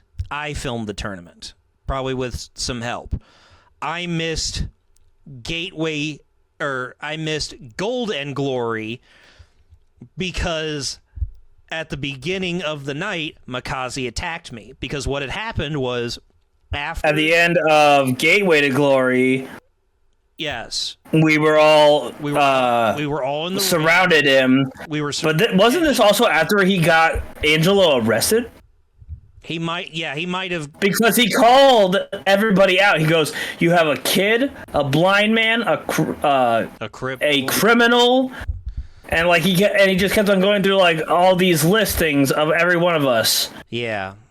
And then you got in front of us, and you told him to leave, and got in his face, and then the next show, he attacked you before the whole event began. Yeah, because it was after Chris and Maddie had wrestled. Yeah. Sorry, everybody. See, this is the part. There's a lot that happened later that we. This is an awful thing of us to do in 2024. It is December. We are not good at remembering things from all these months in 2023. Yes, and that's we apologize now, but we are also scatterbrained. That's with us going back reviewing footage. I edited all of the footage, but you also had to edit all the footage for 2024. Yes. But like that's not gonna doing so much like 2023. Makazi put us through hell. That's literally that is the main attacking point Chris, of this. blinding me, getting Angelo arrested, forcing Matt in the face to wrestle Chris, attacking you. He helped Crow beat me for the interim title when Chris had to step away because of having hernia surgery. Yes, Chris has triple hernia surgery. Has to walk away. After Golden Glory. Yes. He found out he had 2 hernias and gave himself after Gateway to Glory because he found out 2 days, I think he said, after. Yeah, it was a couple days after. Tommy won? Yeah. No. He won against Tom. No, the tournament. When Tommy won, he said he found 2 days after the event when he won the tournament, he found out he had 2 hernias. Yeah. And then as he's having surgery... Yeah, they found a third one. They found a third one, and he had to announce and he was able to he was happy to be able to walk, to be able to come at Golden Glory, or no. Golf with Friends. Because he found out he had he had 2 hernias. He wrestled Tommy Davis at Golden Glory, and then had the surgery after that, and they found the third one, and he had to announce at Golf with Friends. Yes. Walked out that he had to step away after triple hernia surgery. Yeah, I had to help hold the ropes open just so he could get in, and he had to admit he had to step away. He had to vacate the title, which then I believe it was you who who said he will be keeping the belt. We are going to have an interim title. Yeah. And once he is recovered, he would come back and we would have a unification kind of thing. Yes, which. Yeah, but yeah, so then Makazi helps Crow beat you because you demanded that he... I refused to have Crow because Crow came out by himself saying that he deserves it. I refused it because that's not how CHWA works. Yeah. It caused a small battle royal kind of thing. Yeah, we made a battle royal. I was thankfully enough to win. Yeah. And then a whole series of events happened in the match that night where, Makazi distracted a ref. I was hit with a title. Again, this was one of the few instances where I did kick out after getting hit by a title. Yeah. At one point, they both look like they're about to... Makazi and Parasite both look like they're about to come in. I hit them both off the ring. I go after Crow, and then next thing you know, he gets me with... it's a battle of just desperation shots. Yes. I misshot my spin kick. I was too far away from him. I was too far back. He was easy to step back. He ducked, but it looked like he didn't even need to. when I looked at the footage, and I was like, I was so gassed after all of it that he hit me with his Crow Nelson slam. Crow Nelson slam, and I was done, and Yeah, like, and that hurt, that hurt me personally because I knew how much Chris didn't want him to have this belt. yeah. And even commentary, I believe it was Luke Roberts was there. I think it was Luke Roberts on the commentary that night. And they said I was saying, or no, it was, I think it was, might have been Chris Rodell. might have been Rodell and Iorio. Iorio and Rodell, that was the two.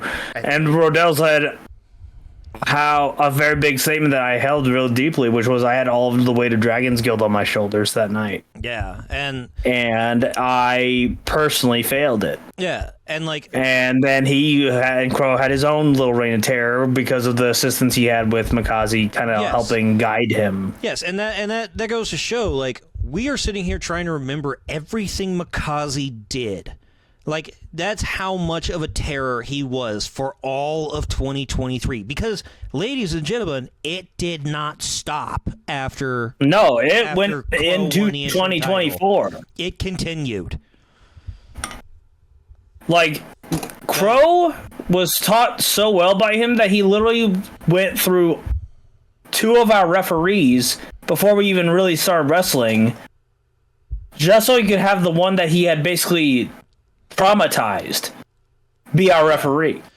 Yes. And that's something he would have learned from Mikaze. Yeah. Not, I just wanted to do this. Yeah. He wanted the guy who he had scared enough he would call it more in the quote-unquote down the middle, but in more like a guy who's terrified enough to not try to go against him. Yeah, exactly. And so, like, that is just how bad Mikaze really tortured the CHWA, but it was all just to get a message across to Chris Exodus. And like, it just shows you how far this man is really willing to go. The fact that it continued on into 2024 is ridiculous, and we will. And I'm guaranteeing that Top 10 has to have some of that because again, he made it clear. He made it loud and clear that he wasn't going to make it quiet. Yeah.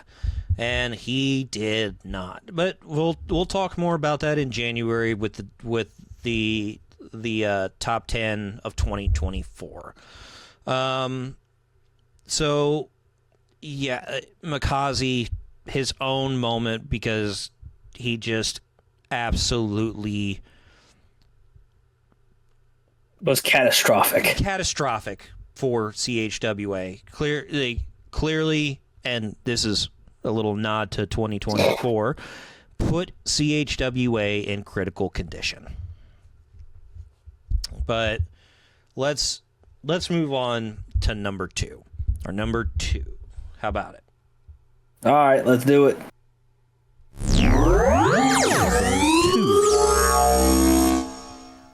Ew. All right. Our number 2. I love that kind of story-esque voice. Just Number 2. Yeah. Our number 2 is the only match. Like, strictly match. This is strictly a match. There's a little bit of story behind it, but it's just... We also covered a lot about this because of previous numbers. Yes. So we won't have to probably be on here on this specific one super long because we'll be repeating ourselves. Yes. But it's Davis versus Exodus. Yes, is Tommy Davis versus Chris Exodus. Winner Tommy Davis of the first annual Gateway to Glory tournament won his right and challenged Chris Exodus. It says in June, but I think it's in July because I'm bad at writing things. Because months are so tied up. Yeah.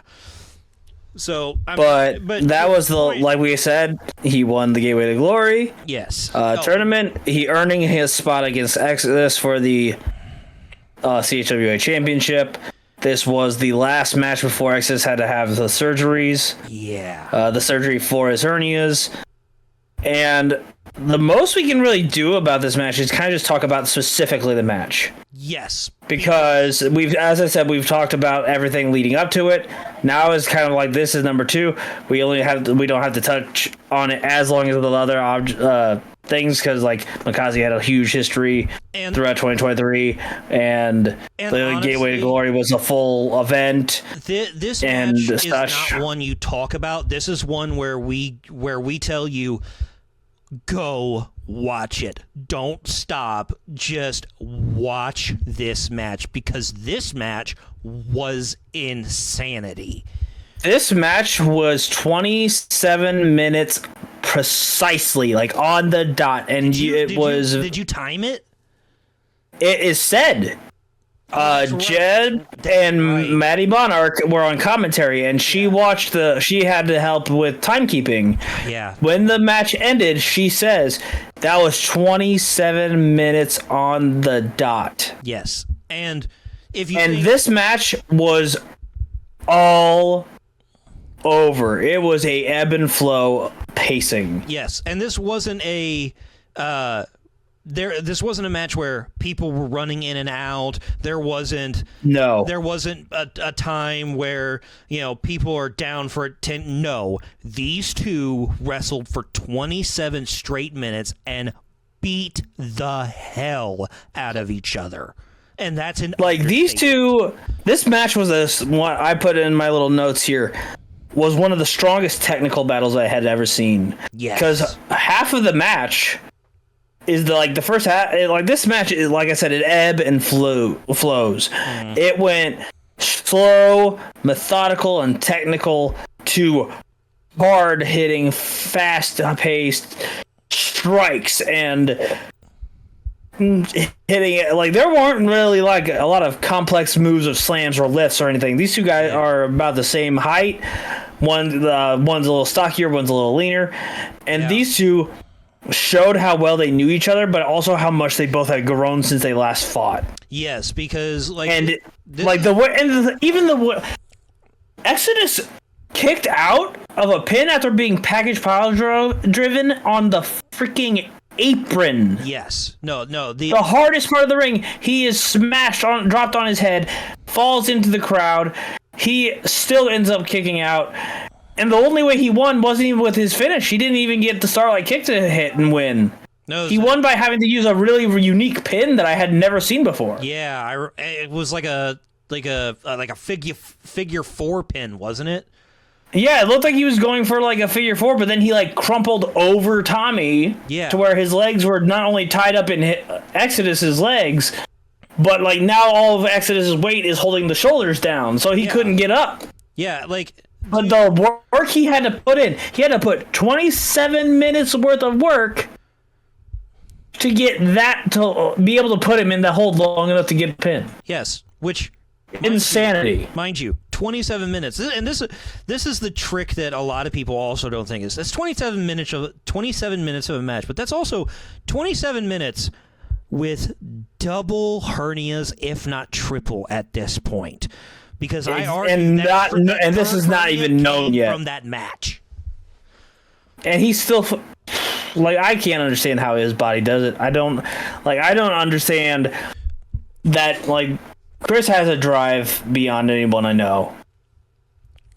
And he knew that match was coming and he couldn't pass it up, so he said, I'm pushing myself to get this match done. Yeah. And then I will get taken care of. I promised. And he did that. He promised to us that he would take care of himself, but he had to do this match for himself. Yes. And he wanted to do this match for Tommy. He wanted to do this match for CSWA to then be out for, was it 8 months? Something like that. It was something like that. It was a long time. August to I think February or March. He was out for a minute. But to not just to Chris's credit, Tommy worked this match.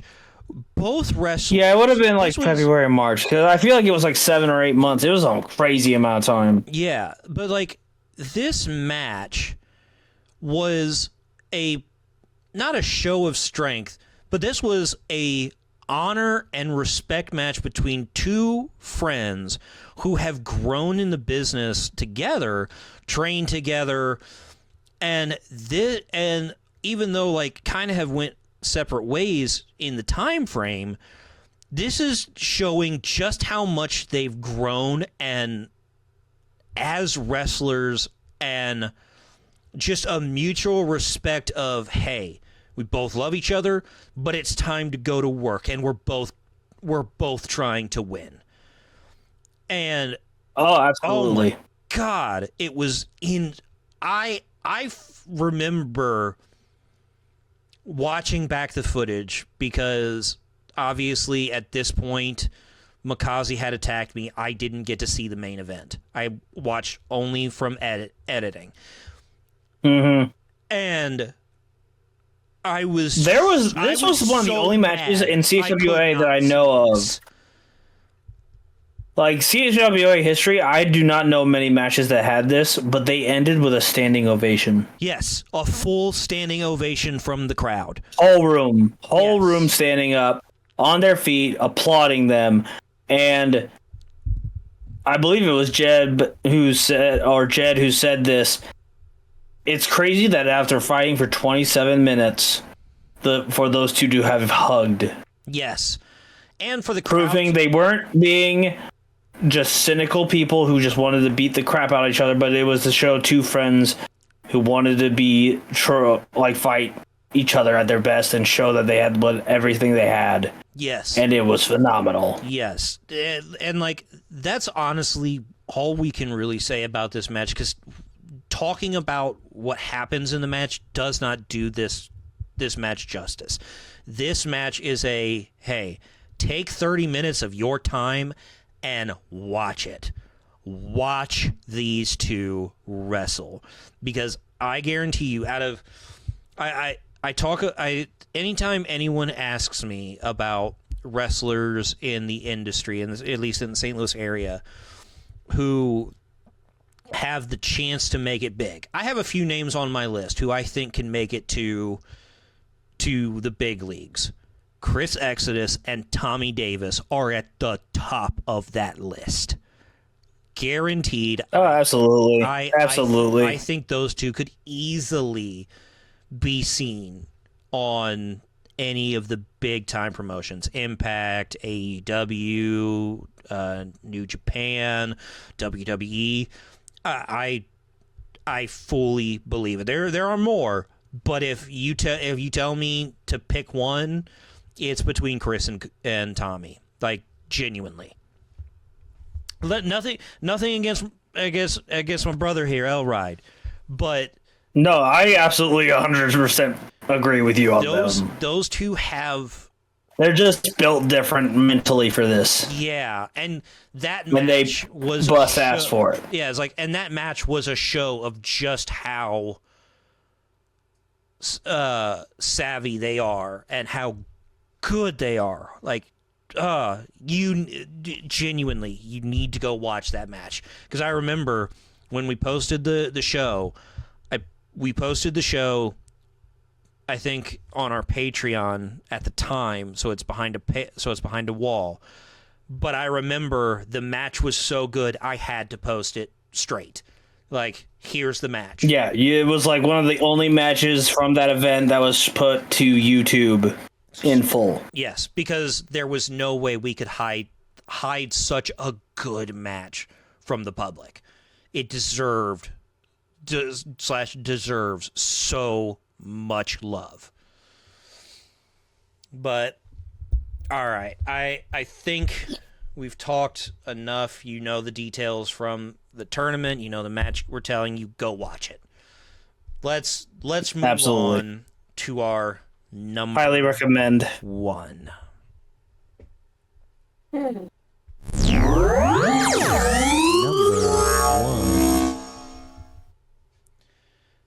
Number 1. All right, Elride, you're gonna love this one.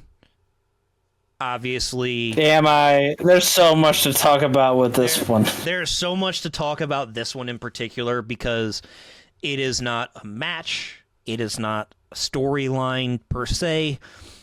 It is the biggest show of the year, John Holt Yo. Specifically, our number one is John Holt Yo 9. The entire show is our number one.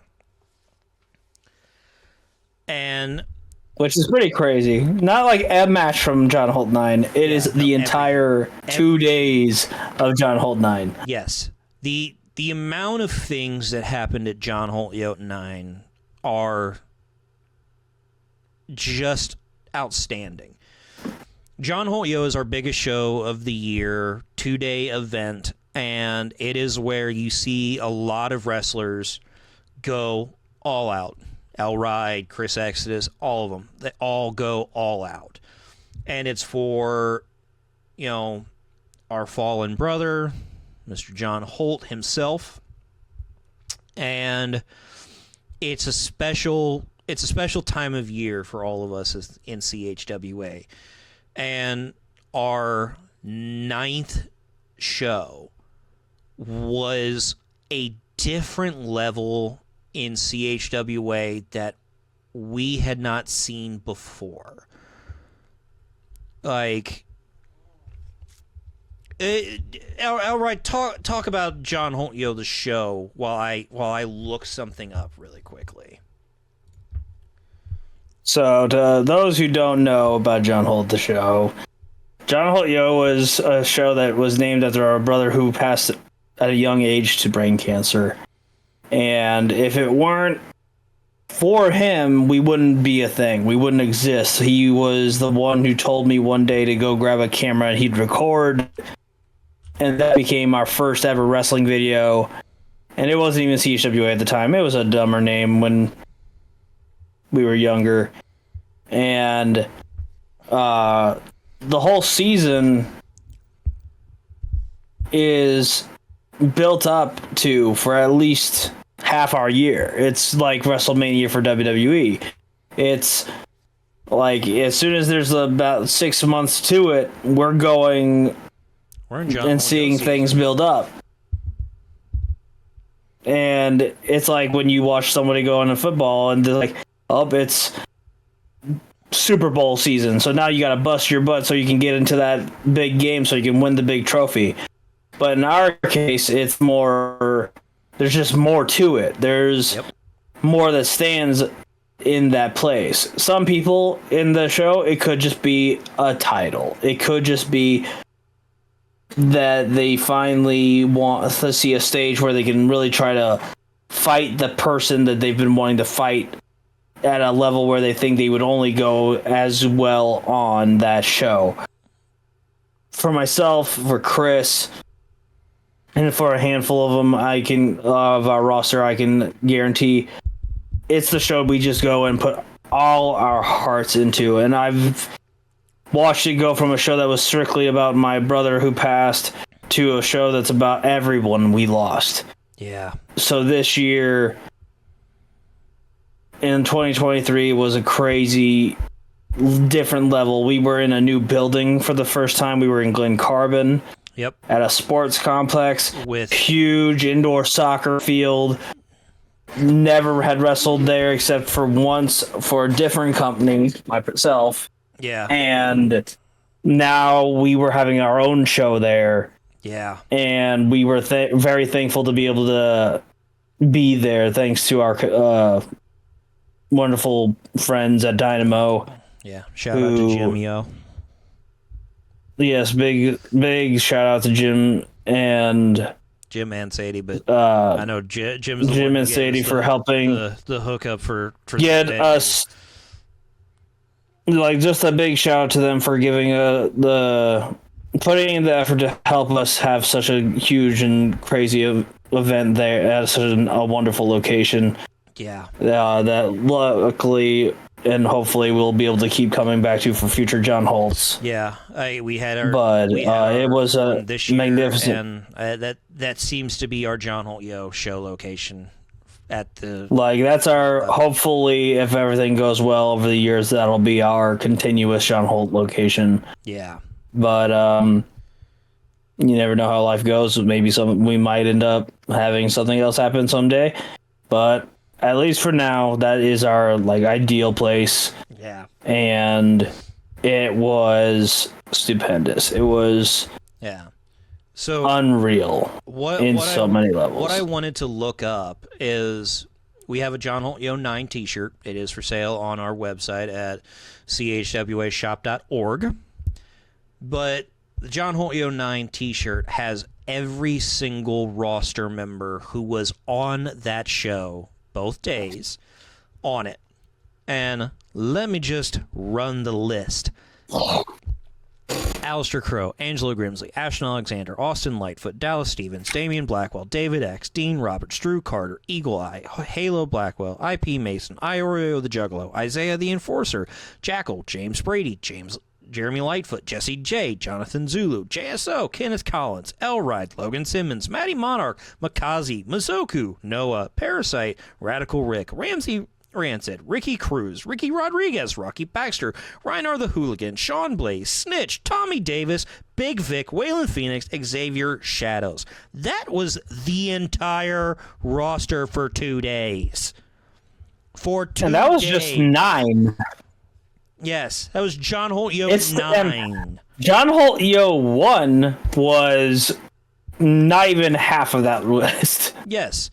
And obviously, we have our commentators of Chris Rodell, General Manager Ramsey L. Grimsley, commentary by Chris Exodus. Chris Exodus was recovered enough after his surgeries to do commentary with his sister, Dash the Dynasty, coming in on commentary on night 2. And we had the Guido, and then we had our camera girl, Deandra, and our medics, Jen and Linda. All of them are a part of CHWA John Holt Yo 9. That was everyone that was there for 2 days. And just the matches. And we got bigger. It just gets bigger. Yes, it gets bigger. And this for us, that particular John Holt, we walked in, and as we were setting things up and we were at the end of each night, the realization of just what new level we had crossed with CHWA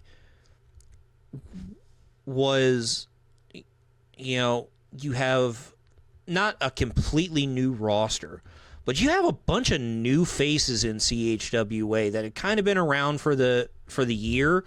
But John Holt feels like a solidification of, no, these guys are going to be around for more. And just the amount of matches that we had with just crazy stakes. Like, to go over just a few, we had the Warriors and Agents of Chaos, Ricky Cruz versus Tommy Davis, Parasite versus James Brady, DNX and Dragons Guild in a dog collar match, Kenneth Collins and Matty Monarch for the International Championship, Junkies for Fame versus DNX and the Warriors in a tables, ladders, and doors match, and then Makazi and Parasite versus the refounded for one night new foundation, Angelo Grimsley and Mazoku. That was the main event of night 2. That was just some of the matches. There's at least 6 or 7 more that I didn't even name. Because there was other matches like Snitch had the silent auction, which ended up being answered by 5-star Jesse J and myself. Yeah. There was the ending of a feud between Sean Blaze and Mazoku. There was Damian Blackwell versus Aleister Crowe, Eagle Eye versus Ricky Rodriguez, James Brady versus IP Mason, Blackwell versus Big Vic, Matty versus Jackal, and Zulu versus Crow. That is insane. Yes. And I did write down basically every match that I saw what just was skimming through, so I could have skipped some by accident. But that's a lot of freaking matches. Yes. That's a lot of I think the only thing we missed was the Kenny Ray Battle Royal. Yes. Yeah. But that one because we try to do a Battle Royal every year.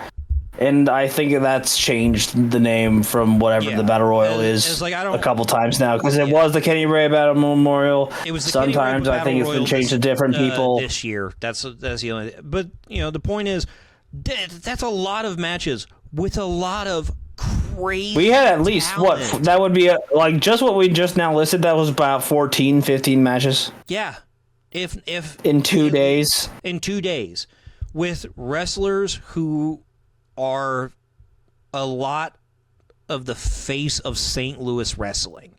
Like, not just one face, just all of them. Like, if you come to St. Louis and you see the wrestlers in St. Louis, a lot of those names you are going to see across St. Louis. And the fact that they were all under one roof for CHWA, for a show in honor of our loved ones, and who we've lost through the year, but also the loved ones we've lost due to cancer. Like, that show meant so much to us at CHWA, and just seeing the level up through the years, and seeing, like, you go through the years and you see it's like, you see people genuinely want to step up their game. Yeah, but after John Holt, because they realize I could do better, or they see someone else do something they didn't expect them to do. And it's like, I want to be able to reach that level. I want to push myself to that level. So by next John Holt, I'm going to be better. I'm going to go farther. I'm going to be higher in my quality and skill set. And it's amazing to see the people get a fire lit underneath them. Yeah. After a John Holt or at a John Holt event. Yeah, and like, plus John Holt, like the trailer said, like the wonderful trailer that you made for John Holt 9. If people don't, if you have the time, it's a short and quick video. Go onto YouTube, look up the CHWA John Holt 9 trailer. Wonderful video done by Dilly, and he used me and Chris sat with you and did a talking with the founding fathers before that trailer was made. Yeah. And at the end of the video, it said I said one thing about John Holt, and it's otherworldly. Yeah. And that is still true to this point, to this day. Exactly. Like, when you watch the John Holt Yo shows, or you experience them firsthand, or you're a part of them, like Elride said, it's otherworldly. But for me, watching the evolution that CHWA goes through in years, John Holt Yo is usually where the big evolution steps in, and John Holt Yo 9 is hands down where CHWA said, okay, we're not messing around anymore. This is not a joke. So both, which I will say, John has not been nice to us the past couple years. No. He has not liked our footage the past couple years, and I'm getting tired of John messing with my footage. Yeah, John Holt 9, night 1. We have a very big tradition of myself and Chris opening each night, telling the story of John and a little bit of what we want John Holt to stand for as the show. And we didn't have mine in because the footage didn't want to cooperate, and I blame John for ribbing us. Footage didn't want to. He's just tired of hearing my voice. I lost commentary. Yeah, there was little audio gaps.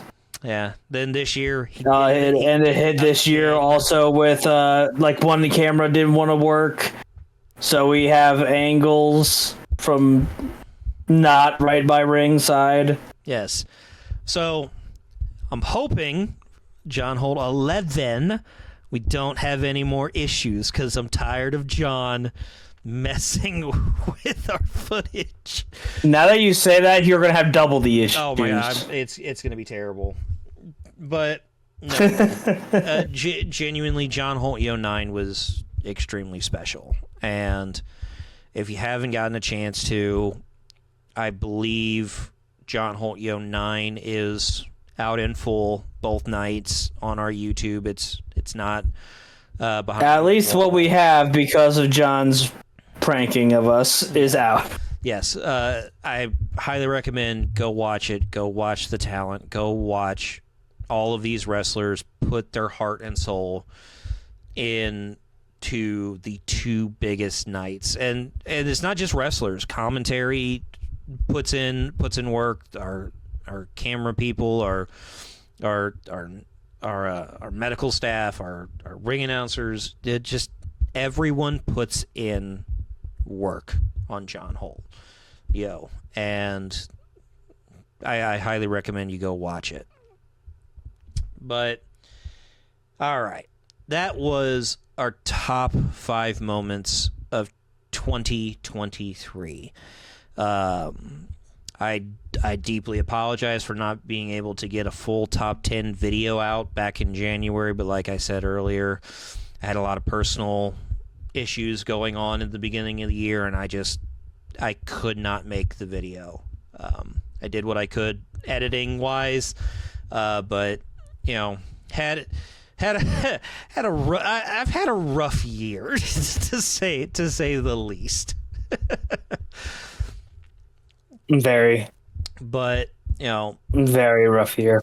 But I think it'll be all okay. I'll be getting the 2024 top 10 list, and I'm looking forward for everyone to see it and everyone to hear all of our crazy moments that happened this year, because I was at them, and I'm looking forward to watching it. Yeah, it was a good year. It really was. It was a great year for us. Plus, not to mention, while it's been 11 years of the company being around, this was our, if you count the cough year, this is our 10th year.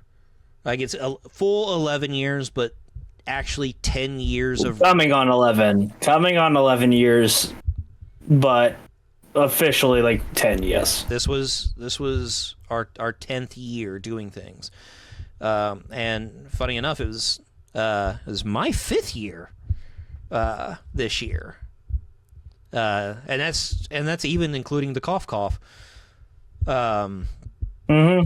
bit. But yeah, no, this year was special, and I cannot wait for everybody to see what moments we have picked, because there's a lot of good moments. There's a lot of cool moments too. I can't wait for everybody to see.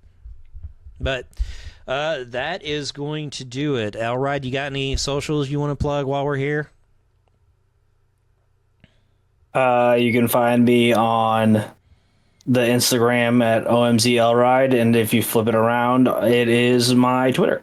And if I did that backwards, then switch it around and you'll find me on the other one. So it's forward very on simplistic one and backwards on the other. That's all you need to know. Yeah, it's either Elride OMZ or OMZ Elride. OMZ Elride, I'm pretty sure, is my Instagram, and vice versa is now my X, Twitter. I'm going to call it Twitter because I'm an animal, and that was named after birds. So yeah, no, I'm. It's still Twitter to me. It's not X, even though Elon Musk has changed. I don't know a single person who ever calls it actually X. Who knows? There's a lot of things. I think I saw something where I know on like the 19th of January, TikTok apparently is getting banned, but I saw something where I think Disney bought it, but I have no idea. It doesn't matter. We'll plug that. It's social media. Just look the thingy up. You have it on your phone if you already had it before it changed. It's okay. Yep. It operates the same way as it did before. And what I'll do is I'll make sure that both are attached in the description of this video. But yeah, if you haven't, follow our socials. We have Facebook. We have a Instagram. I think we have a TikTok. I don't know if it's fully used as much as it was, but I think it's there. I don't think we have a Twitter. I know we have Facebook and Instagram. No, I don't think we ever had a Twitter. I know that we have an Instagram, but it's just, I think it's starting to get used a little bit more. Yeah. I've seen some posts on it a little more recently. It's tricky. It's tricky. Mostly our strongest, media. our strongest for sure is our Facebook. Our Facebook, our YouTube are our strongest Facebook things and our for YouTube sure. are our two strongest, where like promos and all that you will see on both, but you will see more announcements on Facebook than you will YouTube, because it's a little harder. I community page is really hard for me on YouTube. But hey, I mean, Facebook, you'll find our promos. You'll find promos on YouTube, and whether it's in shorts or an actual video, or yeah, you'll also see match announcements on our Facebook. The match cards for upcoming shows are usually on our Facebook, because YouTube doesn't like real pictures for some reason. They like tiny ones, and it's hard to do. I don't understand it. But point is, you want to go follow our social. Follow our Facebook. You'll find a lot of our info. Exactly. And if you have, it'll just be easier to follow that specific one. Yes, and if you have not yet, subscribe, comment, like on this video. Helps us out a lot with the algorithm and everything like that. Plus, make sure you turn on the notification bell to get notified anytime we post new videos. Try and get videos posted as much as I can, especially with promos. Oh, I'm so sorry. Because, obviously shows being once a month, it's a little harder, but I'm gonna say this quietly, because we don't have full reign to say just yet. But it may not be monthly shows for much longer. We may have more coming, but that's a shh. You don't know that. And for all of you guys, and this is just me throwing out a little idea, if you want to see some certain things, maybe from some of our roster members or everything that we post on our YouTube, so when we have moments like this where we don't have a November show because of a weather causing a cancellation, we don't have December shows. So maybe you want to see a certain person interviewed. Maybe you want to have something more like this, another let us know. Yeah, no. We'll have our...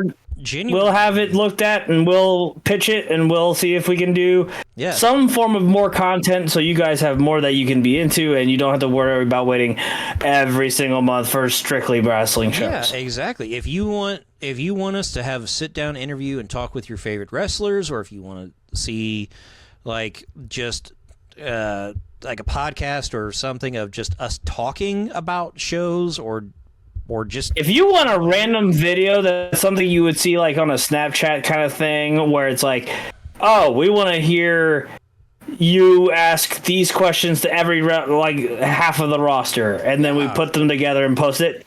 Just give us ideas. Yeah, no, exactly. We don't mind trying to put in the work. I loved doing this. It was something fun to do that is different. Yeah. And the only reason I wouldn't want to do this for a top 10 is because that would be a super long video if we had two people talking. We did 5, and we're at 2 hours.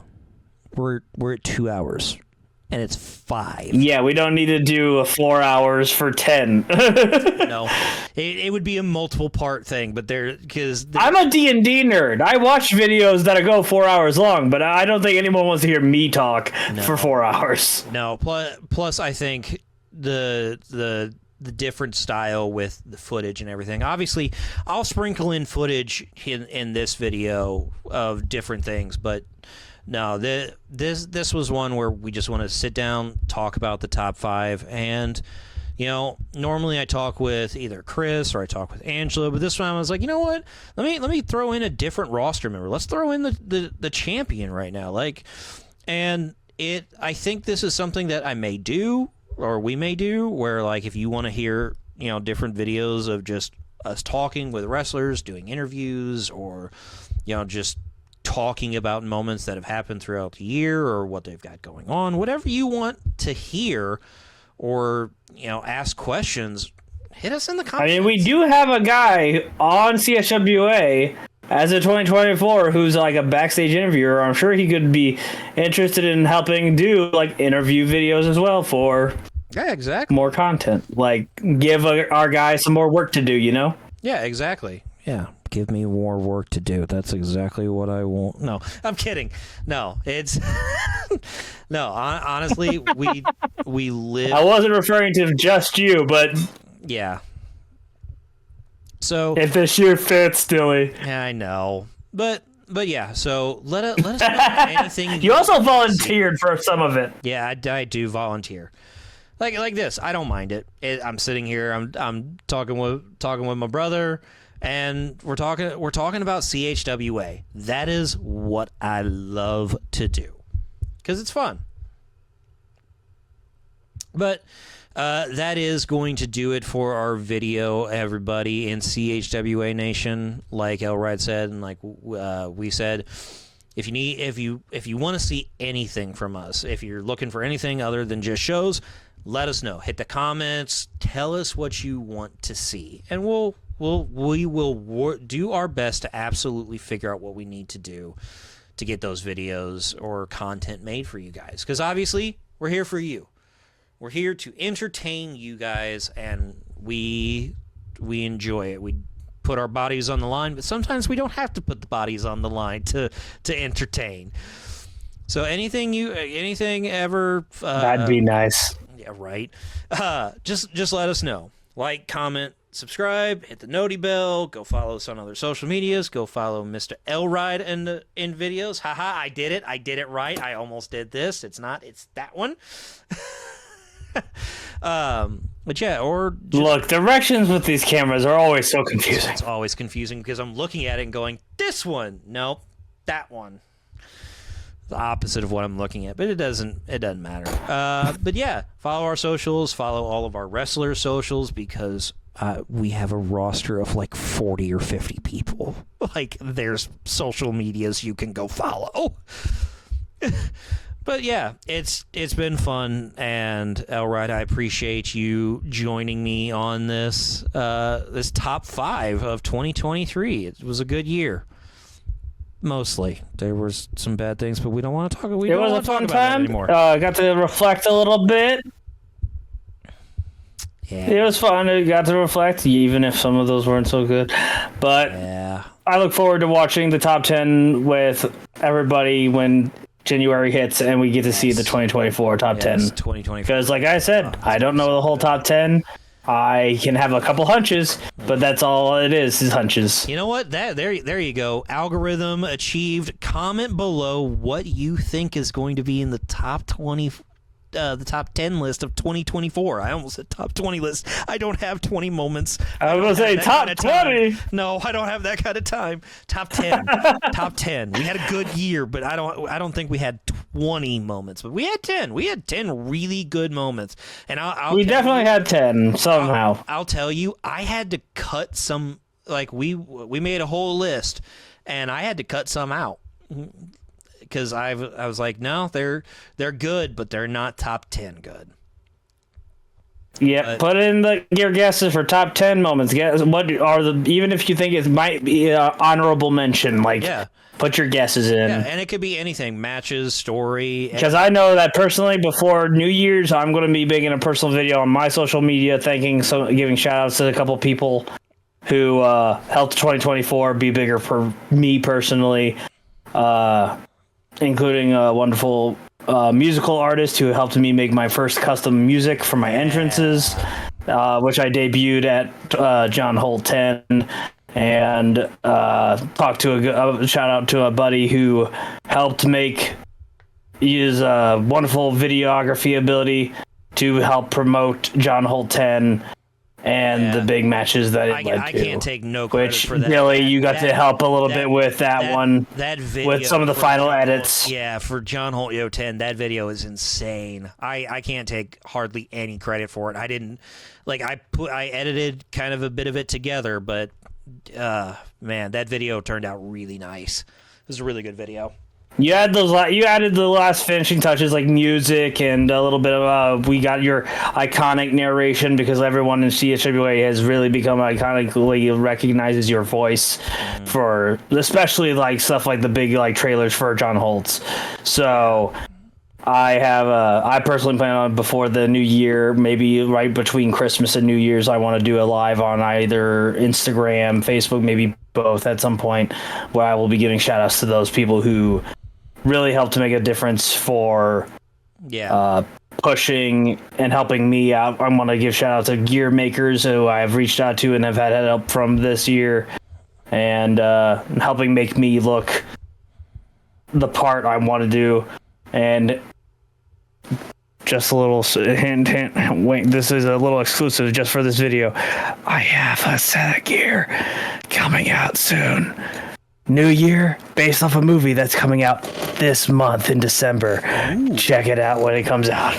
Ooh, that's going to be fun. That's going to be fun seeing in January. Whenever we have our if it's done by January, I have it it's in the process and I'm super excited. Hopefully we get to see it then in January. If not, that's fine. We'll see it in February. I'm sure we'll see it eventually. Or absolutely, it should definitely be in by at least done and get to me by January, depending on date of shows. Yeah, is where we'll see if it comes in or not, but. It'll be sick. Comment in below. We are rambling because we are good at what's called the Midwest goodbye. Yes, yes, we are from the Midwest. We are Midwest goodbying this video. But I told you we ramble. Yes, we do. But all right, everybody. I appreciate you guys so much, so very much. I don't know if I've already said it, but thank you for the 1,000 subscribers. We have to hit 1,000 subscribers. We got to get our views up, and then we'll be able to start really, really doing well on YouTube. But honestly, I'm very happy with where we're at. 1,000 subscribers. You guys are killing it. You guys are making more of a dream out of this than even just wrestling live, and I appreciate everybody who has joined the CHWA Nation.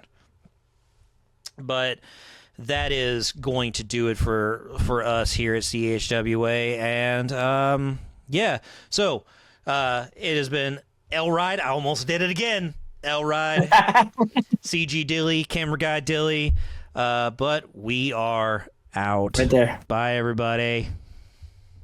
Bye.